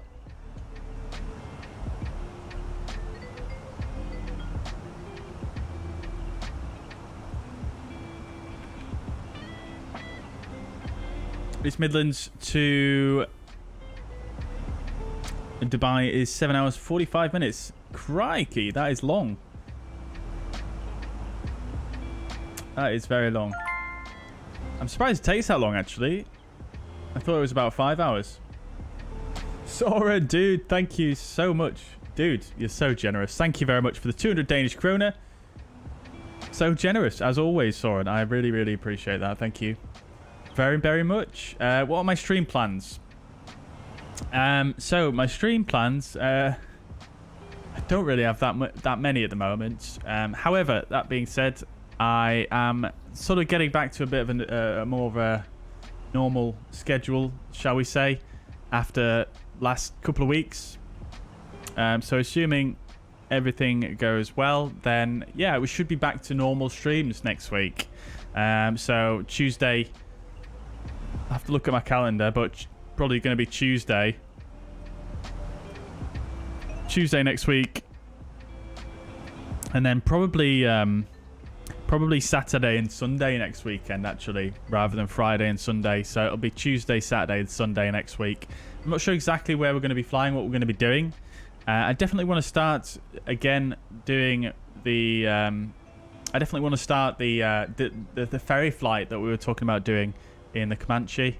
So maybe we'll start that next week. On top of that, we're going to try and fly to Horta as well at some point in the Azores, which is a new scenery by Simulations, which is releasing this week. So that should be good as well. And then the third stream, not sure, but I think that's probably a good preliminary plan, I think, for next week.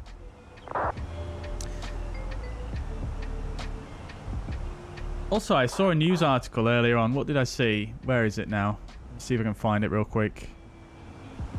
So, yeah, Origami Studios. We were talking about this in the last stream, I'm sure, that Origami Studios have said they've released some sort of very, very early previews of their updated Gatwick Airport, which is very, very cool. The start of the descent, Des. So, yeah, that's pretty cool. I don't know if you guys saw as well, the Mako Simulations are planning a huge overhaul to Manchester Airport, their scenery, which I'm really looking forward to as well. Obviously, Manchester being one of the airports that have flown out of most in the real world, so very much looking forward to that one. Obviously, that's very, very early days yet, so a long way off.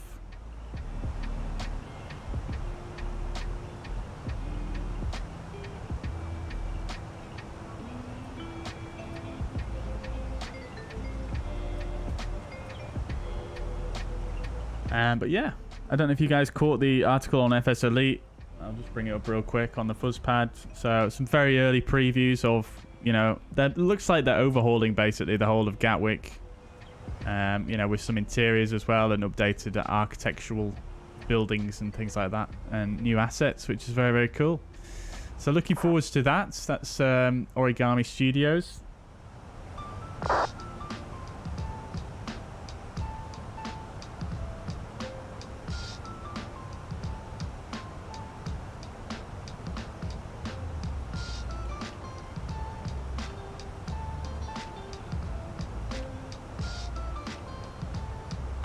So what was in the Fenix announcement that we were going to check up on as well? We were going to check something, weren't we?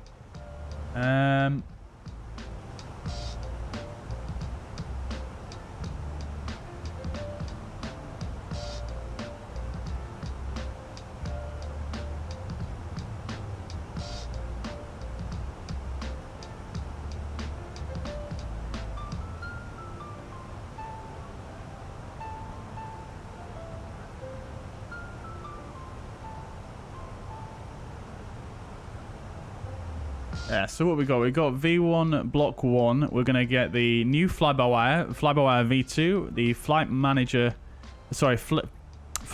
V2, which is very nice. Looking forward to that. Hopefully that should fix the crosswind situation. New displays as well coming in the first block as well. So yeah, it's an exciting update, isn't it?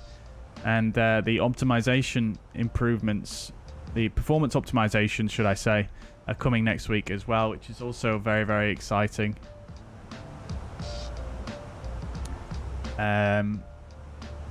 New VNav. Oh yes, it's going to be good. It's going to be a very nice one, actually. And then the Block 2 is going to have the new visual model, the IAEs, and the external engine model, more avionics fixes, and the EFB V2. Lovely. Yeah, exciting. Very exciting. Yeah, I'm looking forward to EFB V2 a lot. I think one of the biggest pain points for me in this aircraft is the EFB with all the animations. It just makes things feel super clunky, in my opinion. Right, here we go. Welcome to Canada, guys. Just about to cross over the border. Fairly soon. Border's about, I would say, about here.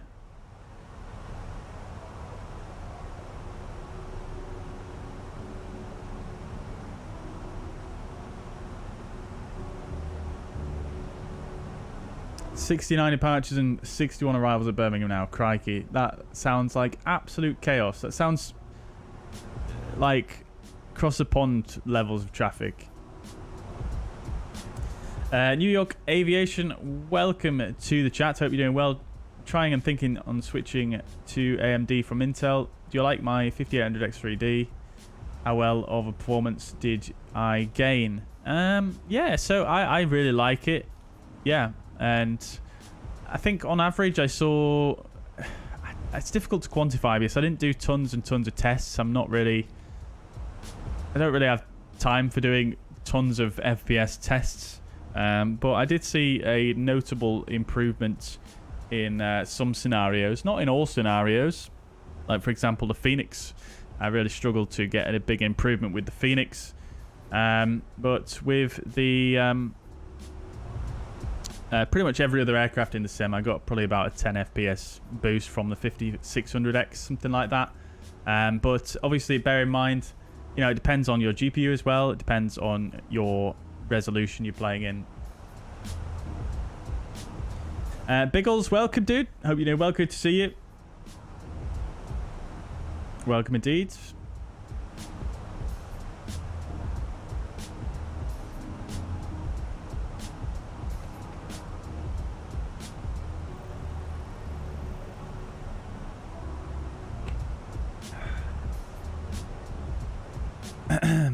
Swedish Sim Pilot says, am I going to upgrade my flight sim setup, Boeing throttle, quadrant pack, etc.?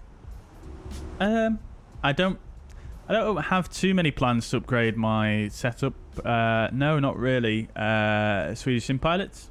I think the next upgrade I'll probably get is some better rudder pedals, but everything else I'm kind of okay with, really.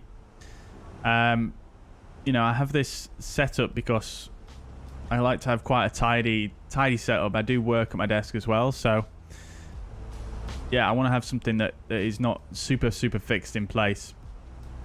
I think the Boeing throttle quadrant pack is no better or no worse than the Airbus. You know, I don't really see that much benefit from, you know, buying a different throttle quadrant with Boeing written on it. You know, it has some slightly different controls, doesn't it, and a slightly different feel, but it doesn't really...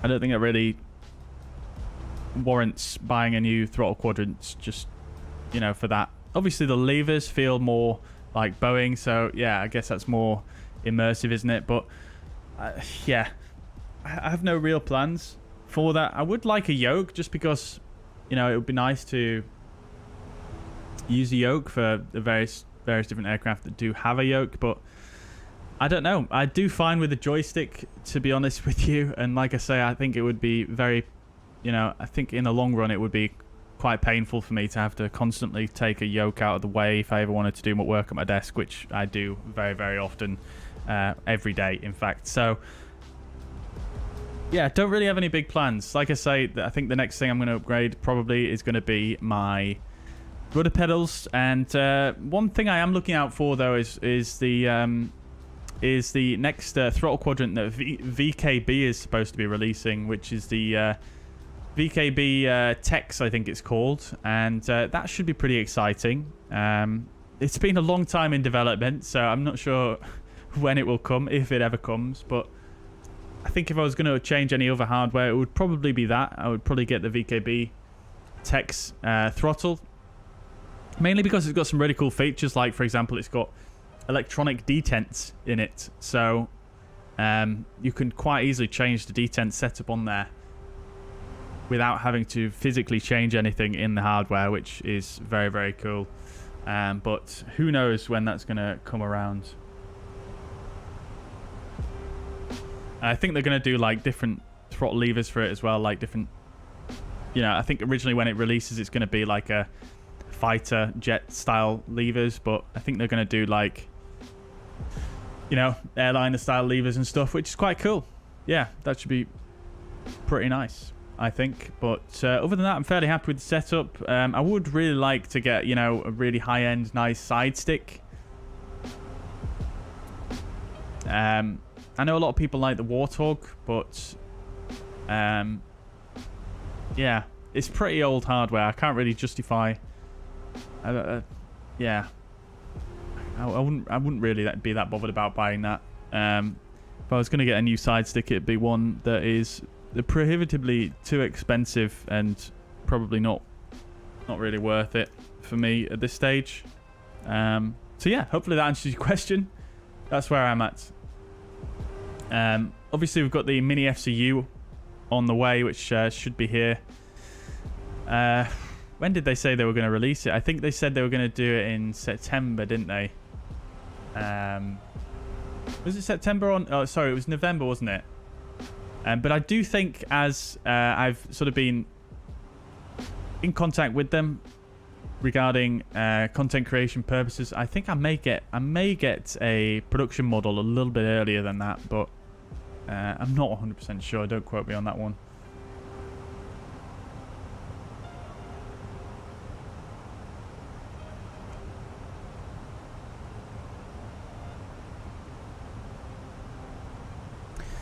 Santos, welcome to the chat. Hope you're doing well. Would you mind telling me how much your setup costs? And please, that would mean a lot. I can't really tell you off the top of my head. All of the hardware I use is listed in the video description below. So if you go below, you can literally, if you wanted to Google every single item, you could get a good idea that way. I mean, I think my PC is probably, I don't know, about £2,000 or something like that, maybe a bit more. You know, at if everything was to be bought new, I think. And then in terms of my hardware, my flight sim hardware, not that much actually. It's quite cheap hardware. All of this probably about £200, £300, and then my monitors probably about, I don't know, £500, £600.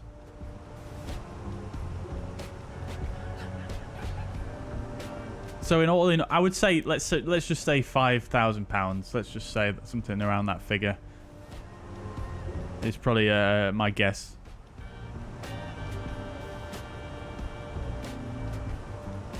Am I going to do some ops in the Canary Islands? I probably will revisit the Canary Islands. Yes, definitely. That's another one of the seafront sim. Oops, I've forgotten to continue descending here. Oopsie daisies. Let's keep going down. We might need to use a bit of. We might need to increase our speed a bit here. Where have we got to here? CYUL. 24 right.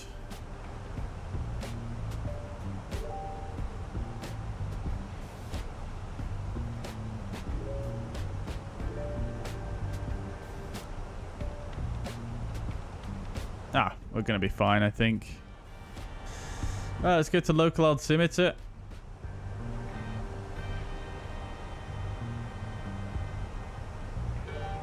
But yeah, probably be revisiting Canary Islands, I think. Like I say earlier on in the stream, Seafront Simulations have sent me over a bunch of their packs, and the Canary ones sounds really good. So yeah, I would love to give that another try for sure.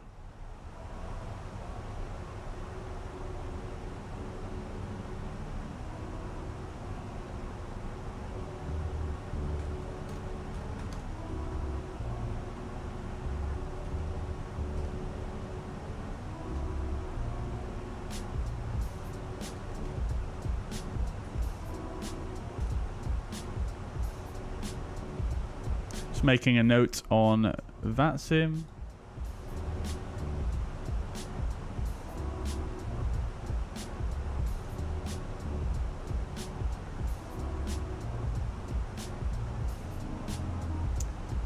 But yeah, definitely want to revisit the Canaries at some point. Not sure when.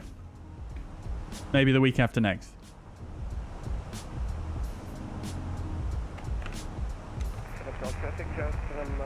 If you would like a yoke too, we'll wait for force feedback yoke at a reasonable price. That's absolutely fair.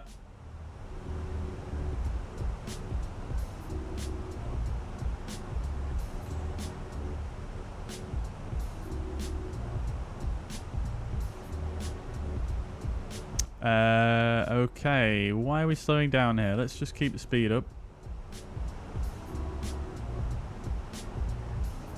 So we need to be below 9,000 at done up here.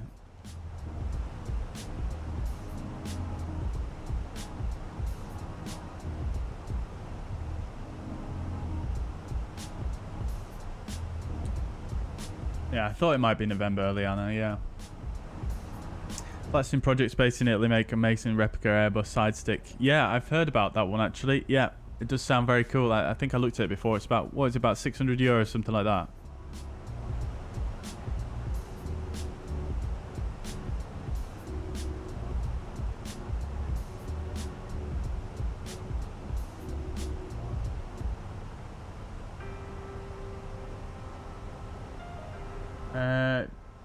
Do I have any news about Flygas? Says Flypad 737. Oh, I see. Swedish pilot. Yes. Yeah, PMDG did actually make a post fairly recently saying that it's in the final stages of testing, which is good.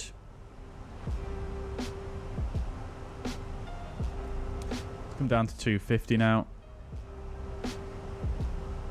Yeah, so apparently it's in the final stages of testing, the EFB for the PMDG, which is very, very nice. So hopefully it should be coming pretty soon, I think. Looks like we've got another aircraft in front of us on the arrival here. That's Craig. Oh, lovely. Right, good. So we are going to need more drag here, so let's get a little bit of speed brake on the go. Montreal traffic just 7915 exiting at Bravo 2, taxiing Echo and crossing runway 28, north ramp to gate 30. Get the lights on and seatbelt signs on as well. And we'll do the approach checklist. So bar F set 2999. The seatbelt signs are on. Minimums 306. Auto brake low. Engine blow set to normal. Approach checklist complete. Still 2,000 feet above profile here. Shouldn't be a big deal. We can always extend our downwind here. There's Montreal.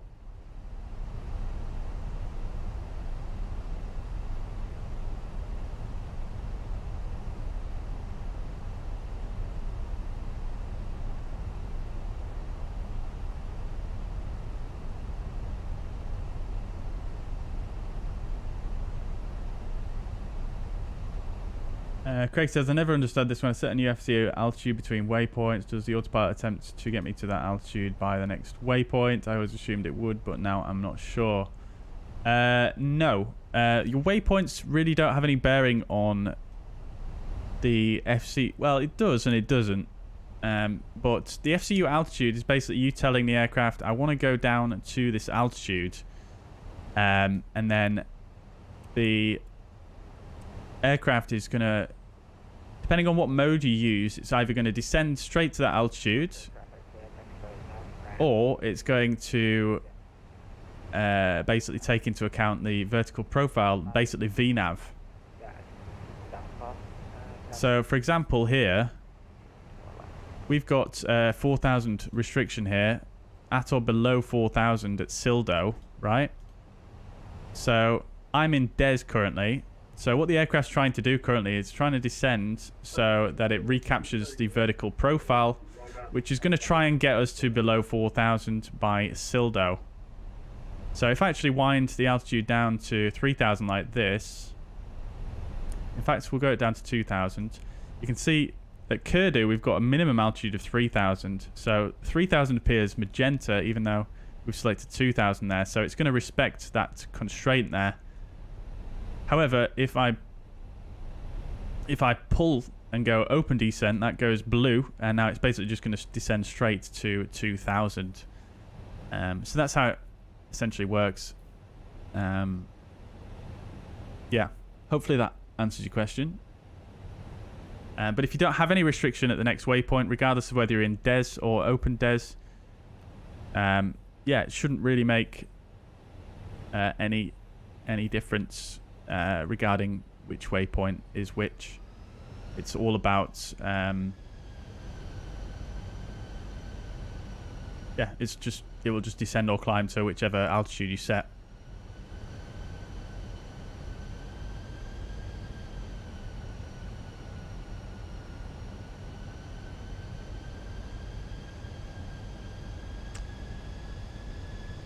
Right, okie dokie, where are we then? So let's go to the perf page, approach phase, activate. We're going to do config 3, aren't we? So we'll make sure that's activated as well. And we'll have to wait until Craig gets established here on the final just before we turn in, because we are showing as a threat at the moment. We'll pull the heading here. BS0 and heading. That's fine. Oh, I didn't mean to actually leave that at 2,000 there.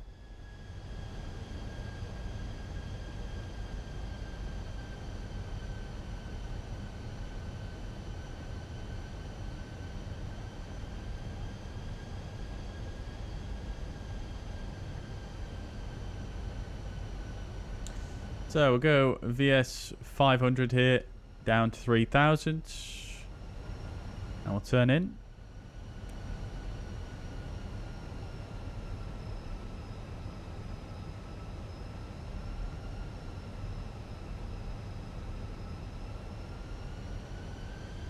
And we'll go flaps 1, speed checked, flaps 1.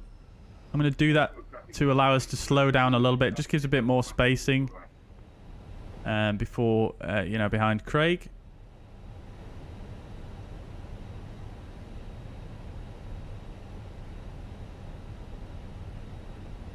VATSIM project side stick was £220. Oh, wow. Okay, that's a lot cheaper than what I thought it was.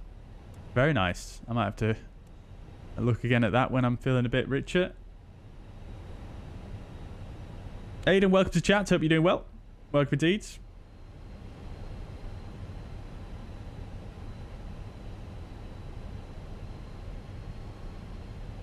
Right then, so as briefed, we'll just go direct to Lonna.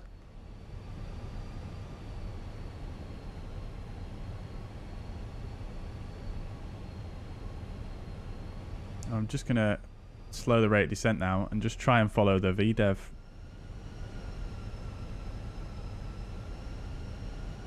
Which is probably really not going to do anything here because we're about to level off. I'm interested though, can you get app nav here? You can. Okay, so we've got app nav, well, arm approach there. We've got app nav and final blue.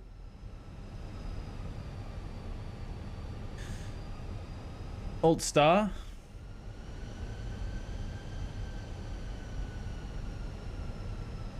Okie dokies.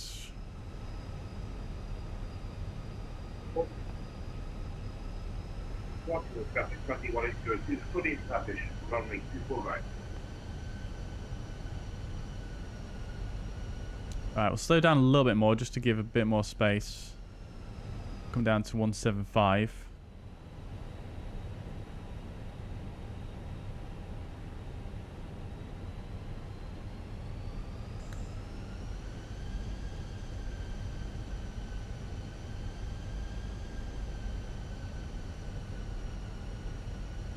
Lovely stuff, chat. Look at this.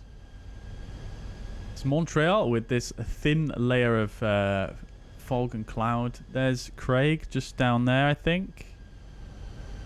Just coming on to short final.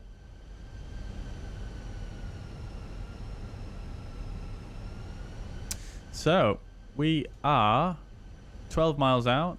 We're fine on speed. Everything's looking good. Now, we may need to dive and drive here. I'm not sure if this is going to sequence properly. I don't think it will because that's not the way it works, but let's see. Yes, let's go down.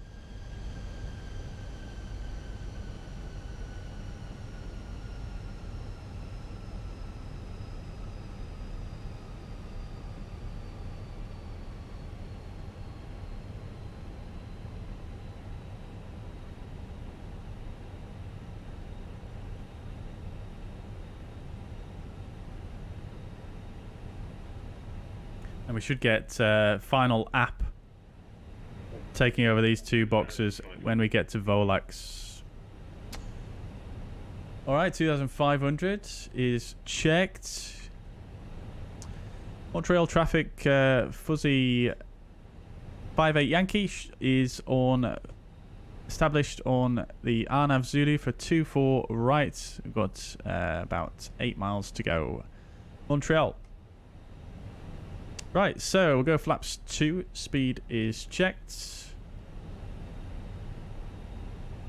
2000. Go back to manage speed.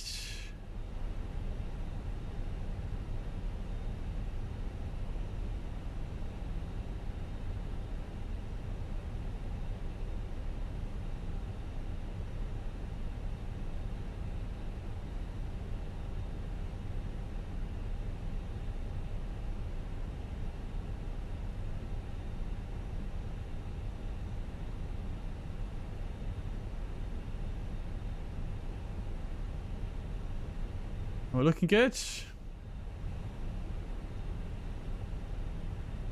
So, we'll drop the gear. Flaps 2 is out. Oops. Spoilers are armed. Signs are on, aren't they? They are. Okay. And we'll go flaps 3. Speed is checked. Flaps 3. Landing checklist. Decam memo. Landing in a blue. Landing checklist complete. Lining up and waiting at for left.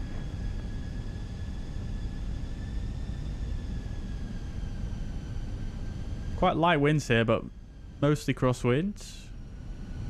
So we should get final app. Here we go.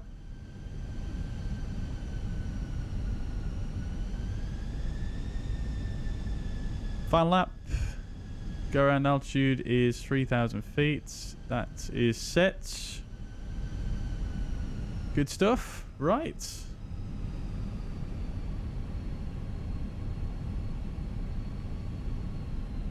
Lovely job.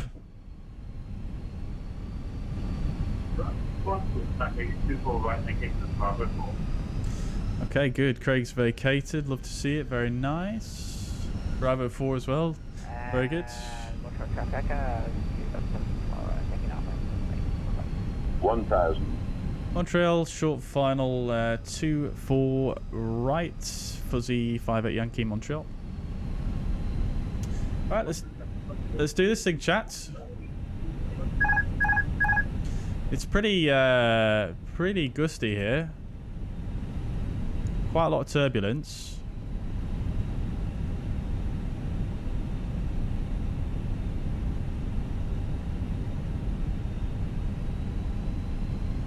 Not used to this picture, this flaps 3 picture.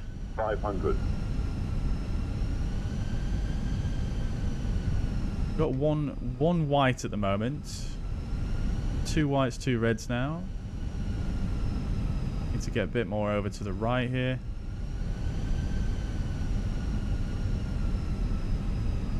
$300. 100 above.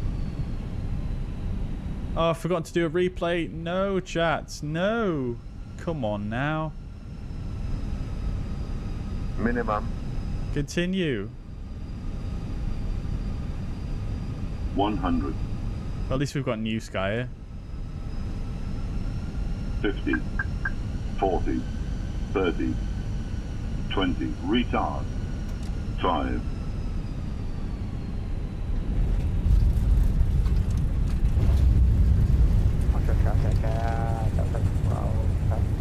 Spoilers, reverse green, decel.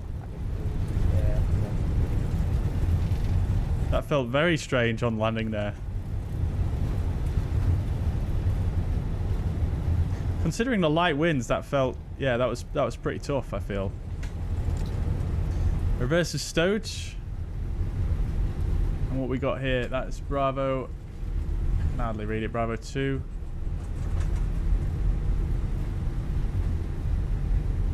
Yeah, flaps 3, oof, always tough, I feel like, in an Airbus. It's just not used to it at all. Okie dokes. Weather radar can come off as well as predictive wind shear and the TCAS. Get the flaps retracted and the spoilers disarmed. Welcome to Montreal, chat. This is the MK Studio Scenery that just released this week. Very excited to have a look. Initially, performance, as is usually the case with MK Studio Scenery, very, very nice indeed. Oh, I've missed Bravo 4, chat. What a nugget. We'll just continue going to golf.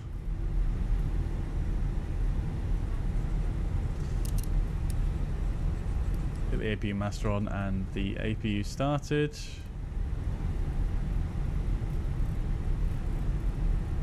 Good. All right, landing rate predictions in the chat.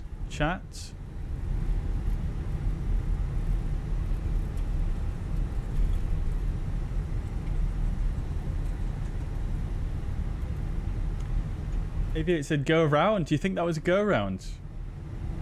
It wasn't that bad. I don't think it was that bad. We're a little bit left of centre line, which I suppose realistically would maybe be a, I mean, probably would be a go around in the real world, but I'm happy to be a little bit off centre line. This touchdown zone I'm more concerned about. Oh, you were kidding. It's hard to tell sometimes. Oh, because of the replay. Oh, I see. Oh, I see. That's the problem when I don't look at chat, isn't it? When I don't see the messages at the same time I say. Right. Okay then, chat. So, welcome to Montreal. We're going to taxi to stand 84. So, let's plug that in on GSX. Now then.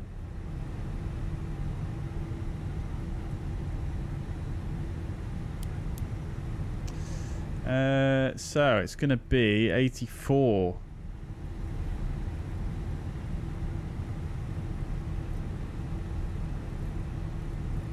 Oh, of course there's no 84. Come on now. So we'll go 86. See if we can get the follow me to work. So this is Montreal, chat.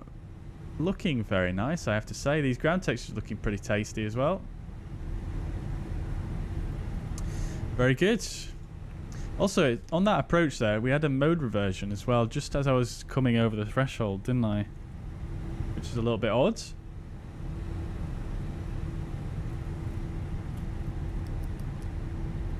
Oh, I left pack flow on high the whole flight. Oops.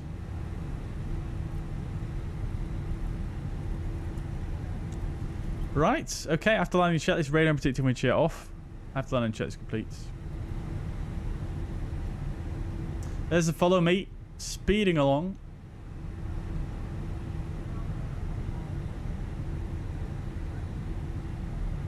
Maybe set up a voice attack hand or the light to launch Sky Dollar. Yeah, I think I do need something like that, don't I? Yeah, I do. Or I should just start using flight control replay again, because you can actually set that up to automatically record. And then I can just launch that when I first launch the sim, and then I'll never forget. Where's this guy gone? Where are you going, dude?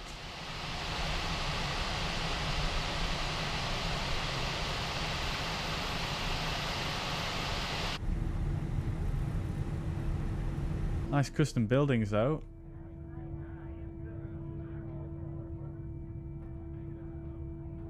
Montreal traffic, Chandler 510, sign number 17, push and start to face the south from San 17 Montreal traffic.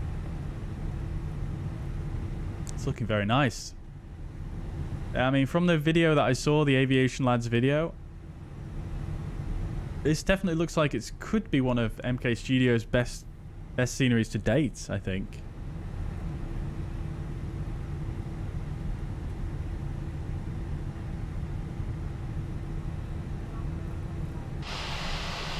Okay, the follow me looks like it's bailed.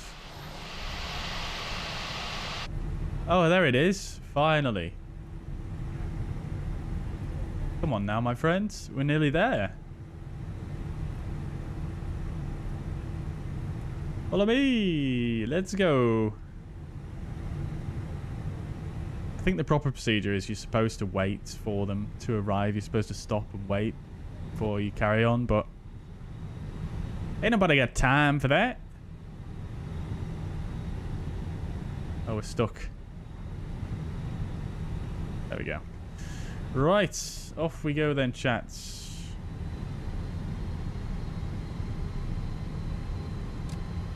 Shut down engine 2. Montreal traffic, worker 3564 approach, runway 24 right. The electric pump on.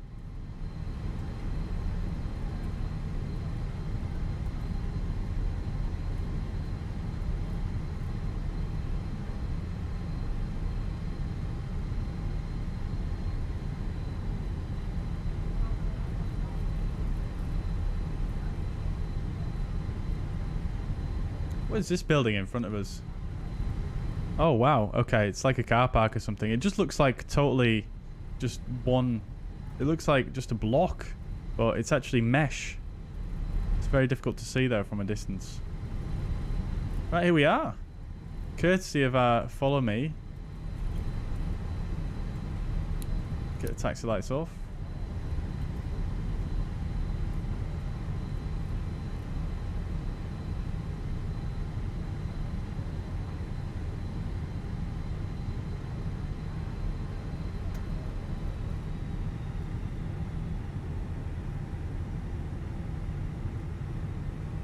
No GSX profile here, by the way, chat, so I'm not sure exactly where it's going to stop me here.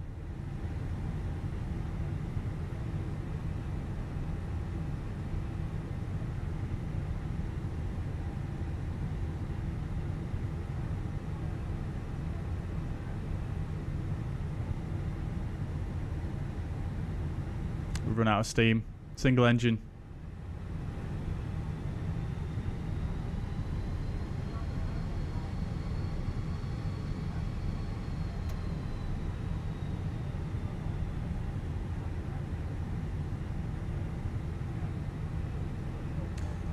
Okay, that's going to do it.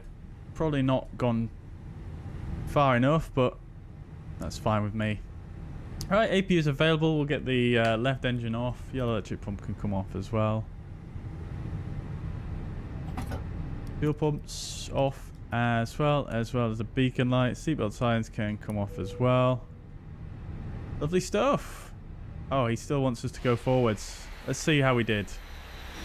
Hey, that's not too bad though. Come on now.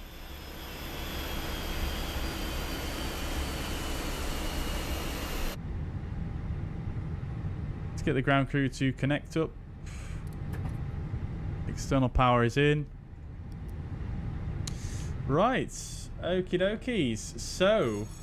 Oh, jetways have got sounds as well. You love to see it.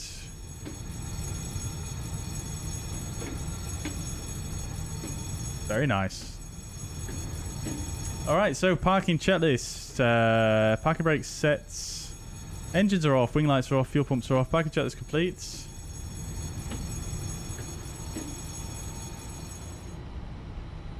Not too shabby. Not too shabby. Quite detailed jetways actually as well.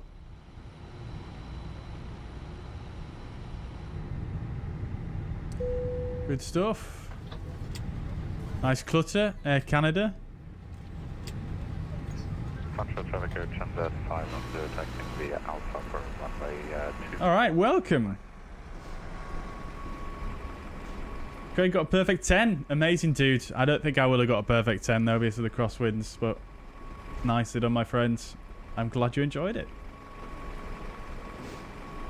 From a Montrealer, this is very good and nice details.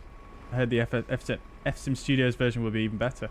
Interesting, yeah. I saw they announced that as well, or showed some progress recently. But yeah, I've personally not really. I don't think I've got any sceneries by FSIM Studios, so I'm not sure what their track record is like. But yeah, lovely stuff. Alrighty, well, let's have a look at the report on Newsky then. Alrighty, well, Craig, I can tell you immediately, wasn't a perfect 10, but let's have a look, shall we? So, we're on time. That's good. We only made $4,000, which is really not that much at all, to be honest with you. I mean, we sold 17,000 worth of tickets, but it looks like the aircraft costs a lot of money there. I'm not sure why. I don't know if that's because we're in a different location than normal, but there we go. Nevertheless, we got a pilot rating of 9.61, which is pretty good. I'll take that.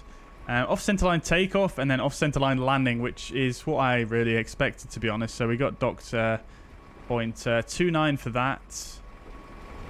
And then we got a greased touchdown, 1.04 G, 101 feet per minute.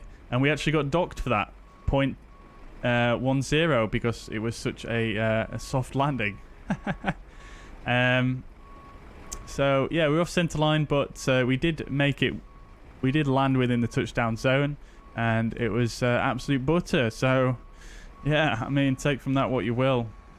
Usually we want to focus on centerline touchdown zone first. I think, personally, yeah, we were nicely within the touchdown zone there, I feel. But yeah, off centerline, unfortunately.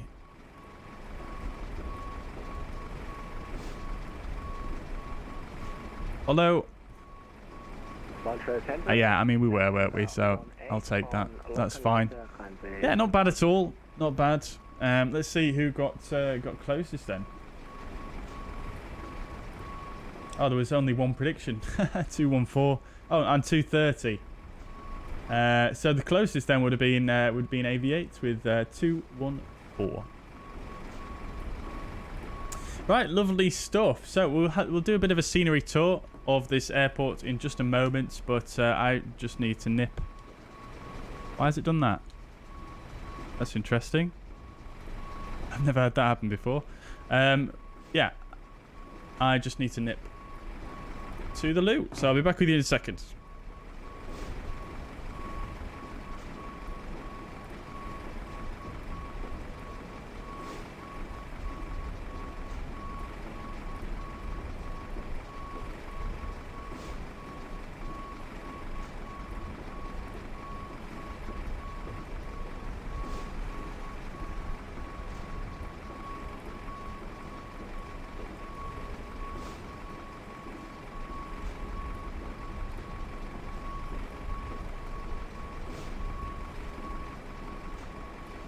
Volker 3554 on final, runway 24 right.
Alrighty, chat, we're back. So, looks like the GSX passengers are walking through the jetway there, but that's not fault of the scenery. That is just a GSX config thing.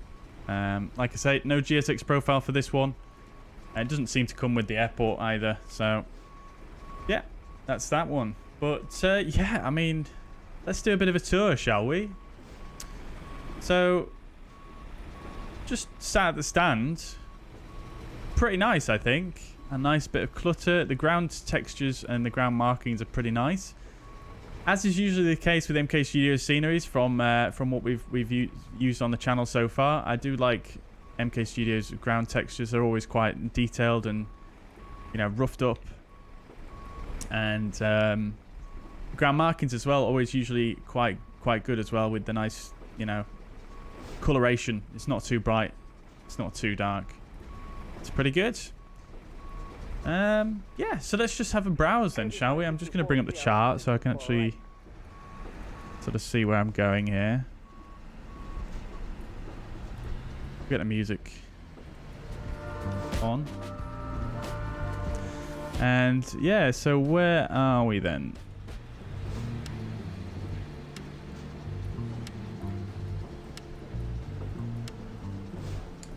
Okie dokie. Oh, wow.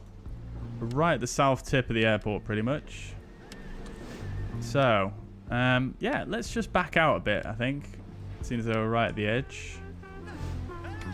Looks like they've modelled in this car park quite well. There's no cars in it, but, I mean, that's neither here nor there, is it?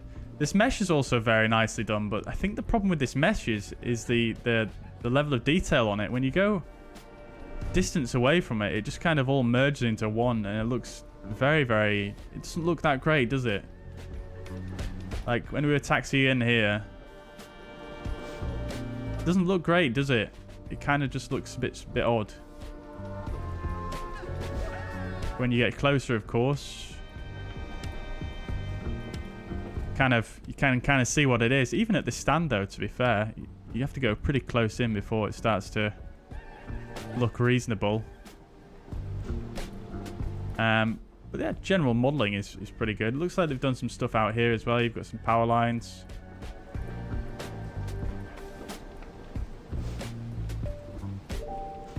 And then the car park's very nicely packed out. Not much detail on the ground here. This is not EGNX or NZCH, Christchurch. But yeah, it's definitely a nice amount of clutter in the car parks. I mean, it's enough, isn't it, really? Some ancillary buildings here. Canada building. Quite nicely textured and modelled. I'm not going to go into too much detail on everything here, but we're just going to have a bit of a poke around and see what we can find. The land side, I did notice when I looked at this earlier on, the land side is very detailed, actually. Very impressively detailed. We've got the Marriott here. We've got this whole sort of road leading through. And then even I noticed there's some signs here as well, which do have some detail on there. A little bit lacking a bit of contrast there, but yeah, I mean, it's looking really nice land side, as you can see. We've got the car parks all modelled in, and it's just very nice, I think. You know, it's not too... They haven't gone over the top, do you know what I mean? It just gives a really nice performance. Like, we're on VATSIM here still at the moment, and it's just really nice performance. Nice signage, decent 3D modelled. Got some detail on the roof here as well. Yeah, just nice. And we've got someone taking off. Air Transats. A320.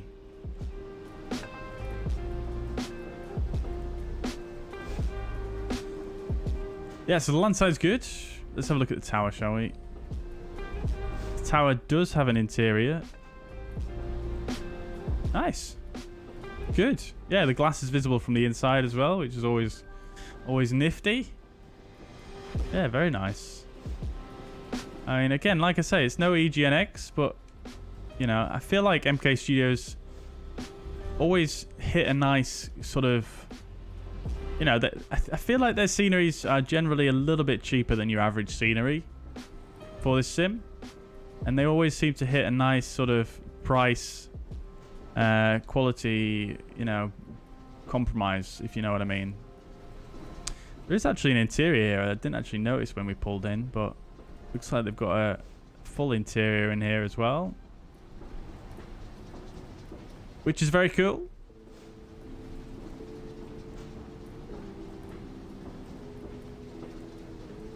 Nice work on all the glass work in here as well.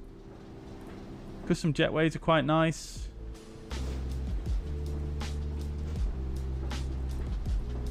Yeah, pretty good.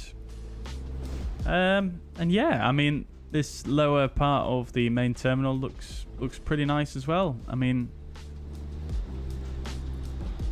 all the textures look good. All the modeling looks good. Can't really, nothing's really jumping out to me as misplaced, if you know what I mean. I mean, if we compare it to some of the top tier sceneries, you can sort of notice a difference, mainly in the textures. But then, by no means bad textures at all. They are good textures, and they do look nice.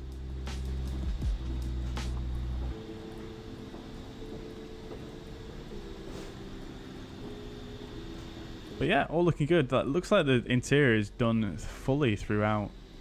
Is there more in here? Yes, there is. Crikey. This is pretty impressive, isn't it? With this glass here, with the sort of crisscross pattern in it, and the different sort of coloured glass there as well, which is a nice touch. What is this? Is this one of those electronic check-in halls? What is this?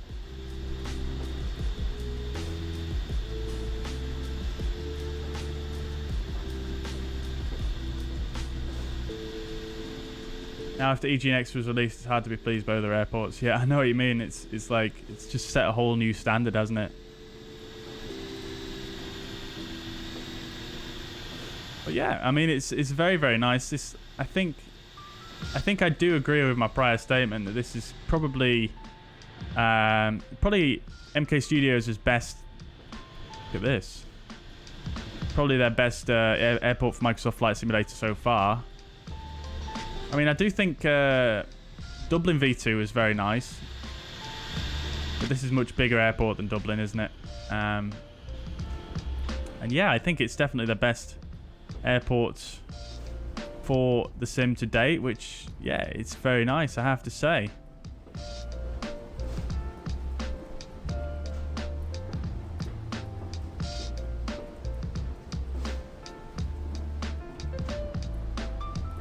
We have an interior down here as well. Oh my days, we do. Wow.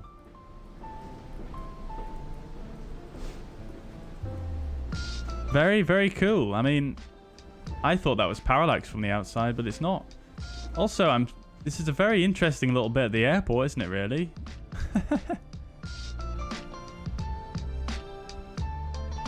Seems a bit isolated from the rest. Very good. Alrighty. Well, that is only a very small part of the airport, really. Let's see, where are we? So, I have used a freeware for this airport before. And there's the Air Canada hangar over there. I remember that. Runway textures looking really nice as well. Absolutely nailed those. I think they're pretty nice. I did notice the taxiway signage does seem to be the default, which is always, you know, you know me, chat. I'm a big fan of custom taxiway signage, so yeah, I would always like to see that, but I can deal with that. Got the Air Canada hangar here, which is what I was talking about. A few statics as well. Modeling and texturing quality is very good, actually. It looks very nice. Even a bit of clutter around there as well, which you love to see. We've got some 220s here by the looks of things. Are they A220s? Yes, they are, aren't they? And some Dash 8s as well. And yeah, a ton more stuff. I'm not sure what these buildings are up here, to be honest with you. Just maintenance hangars or GA or something, but tons of hangarage going on up here. Oh, Bombardier. Oh, I see. Is this part of the Bombardier facility, maybe?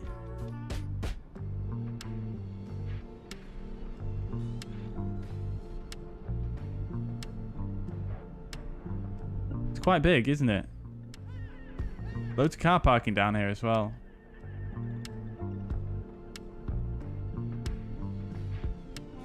Yeah, lots of nice custom buildings, I have to say. Very good.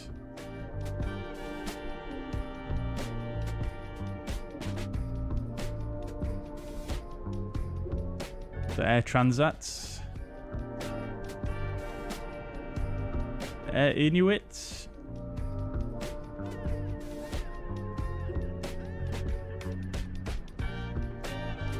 Very nice. Yeah, I mean, it's looking good. And this is 2-4 right, which we landed on. Texture's very nice, I have to say. I like how we've got this little patch here as well. Is that realistic? Let's have a look. Let's do some verification here. I always like to see if little details like this are true to life, which I'm sure they are. Why else would they put it in? But I always like to look, you know? It is actually realistic.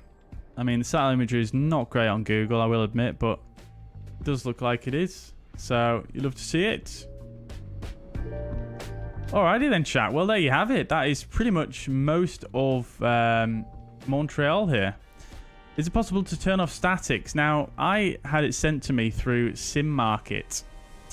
So, on SimMarket, I don't think you can, but I'm not sure if it's going to release on Orbex or what. But I imagine when it comes out on Orbex, you may be able to. But yeah, those statics aren't taking up any stands, to be fair. They're just parked on, you know, maintenance aprons. So it shouldn't really cause you any issues. But on the version that I've got, the SimMarket version, you can't turn them off. No, MPS.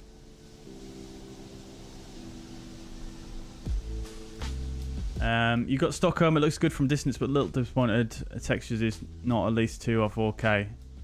I'm pretty sure the textures at Stockholm, many of them are definitely 4K there, MPS. If I remember correctly from the specification of the scenery.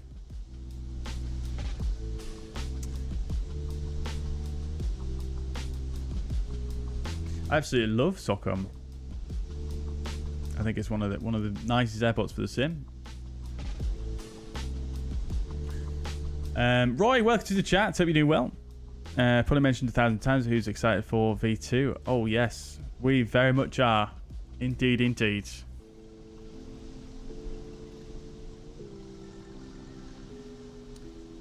So Verdunski, you still in the chat? How do you rate the scenery? Does it look good? Is for someone who's from the area?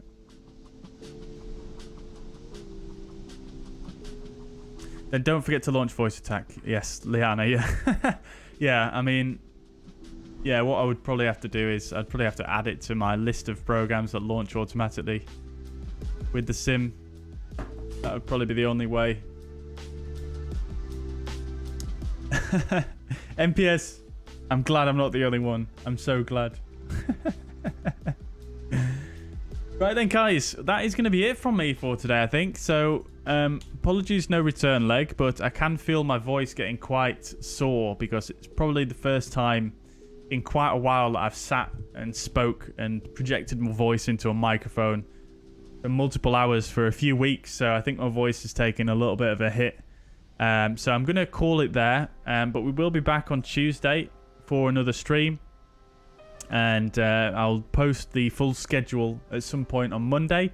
There's not going to be a stream tomorrow, unfortunately. I'm going to be busy all day tomorrow. But we will be live again on Tuesday. So look out for the stream schedule, which will be online probably tomorrow on the Discord and on my socials. But thank you very much for watching. I hope you guys enjoy the rest of your weekend. Soren, thank you very much for your super chat. Thank you very much for tuning in, everybody. Have a fantastic Saturday evening, Sunday. Bye for now.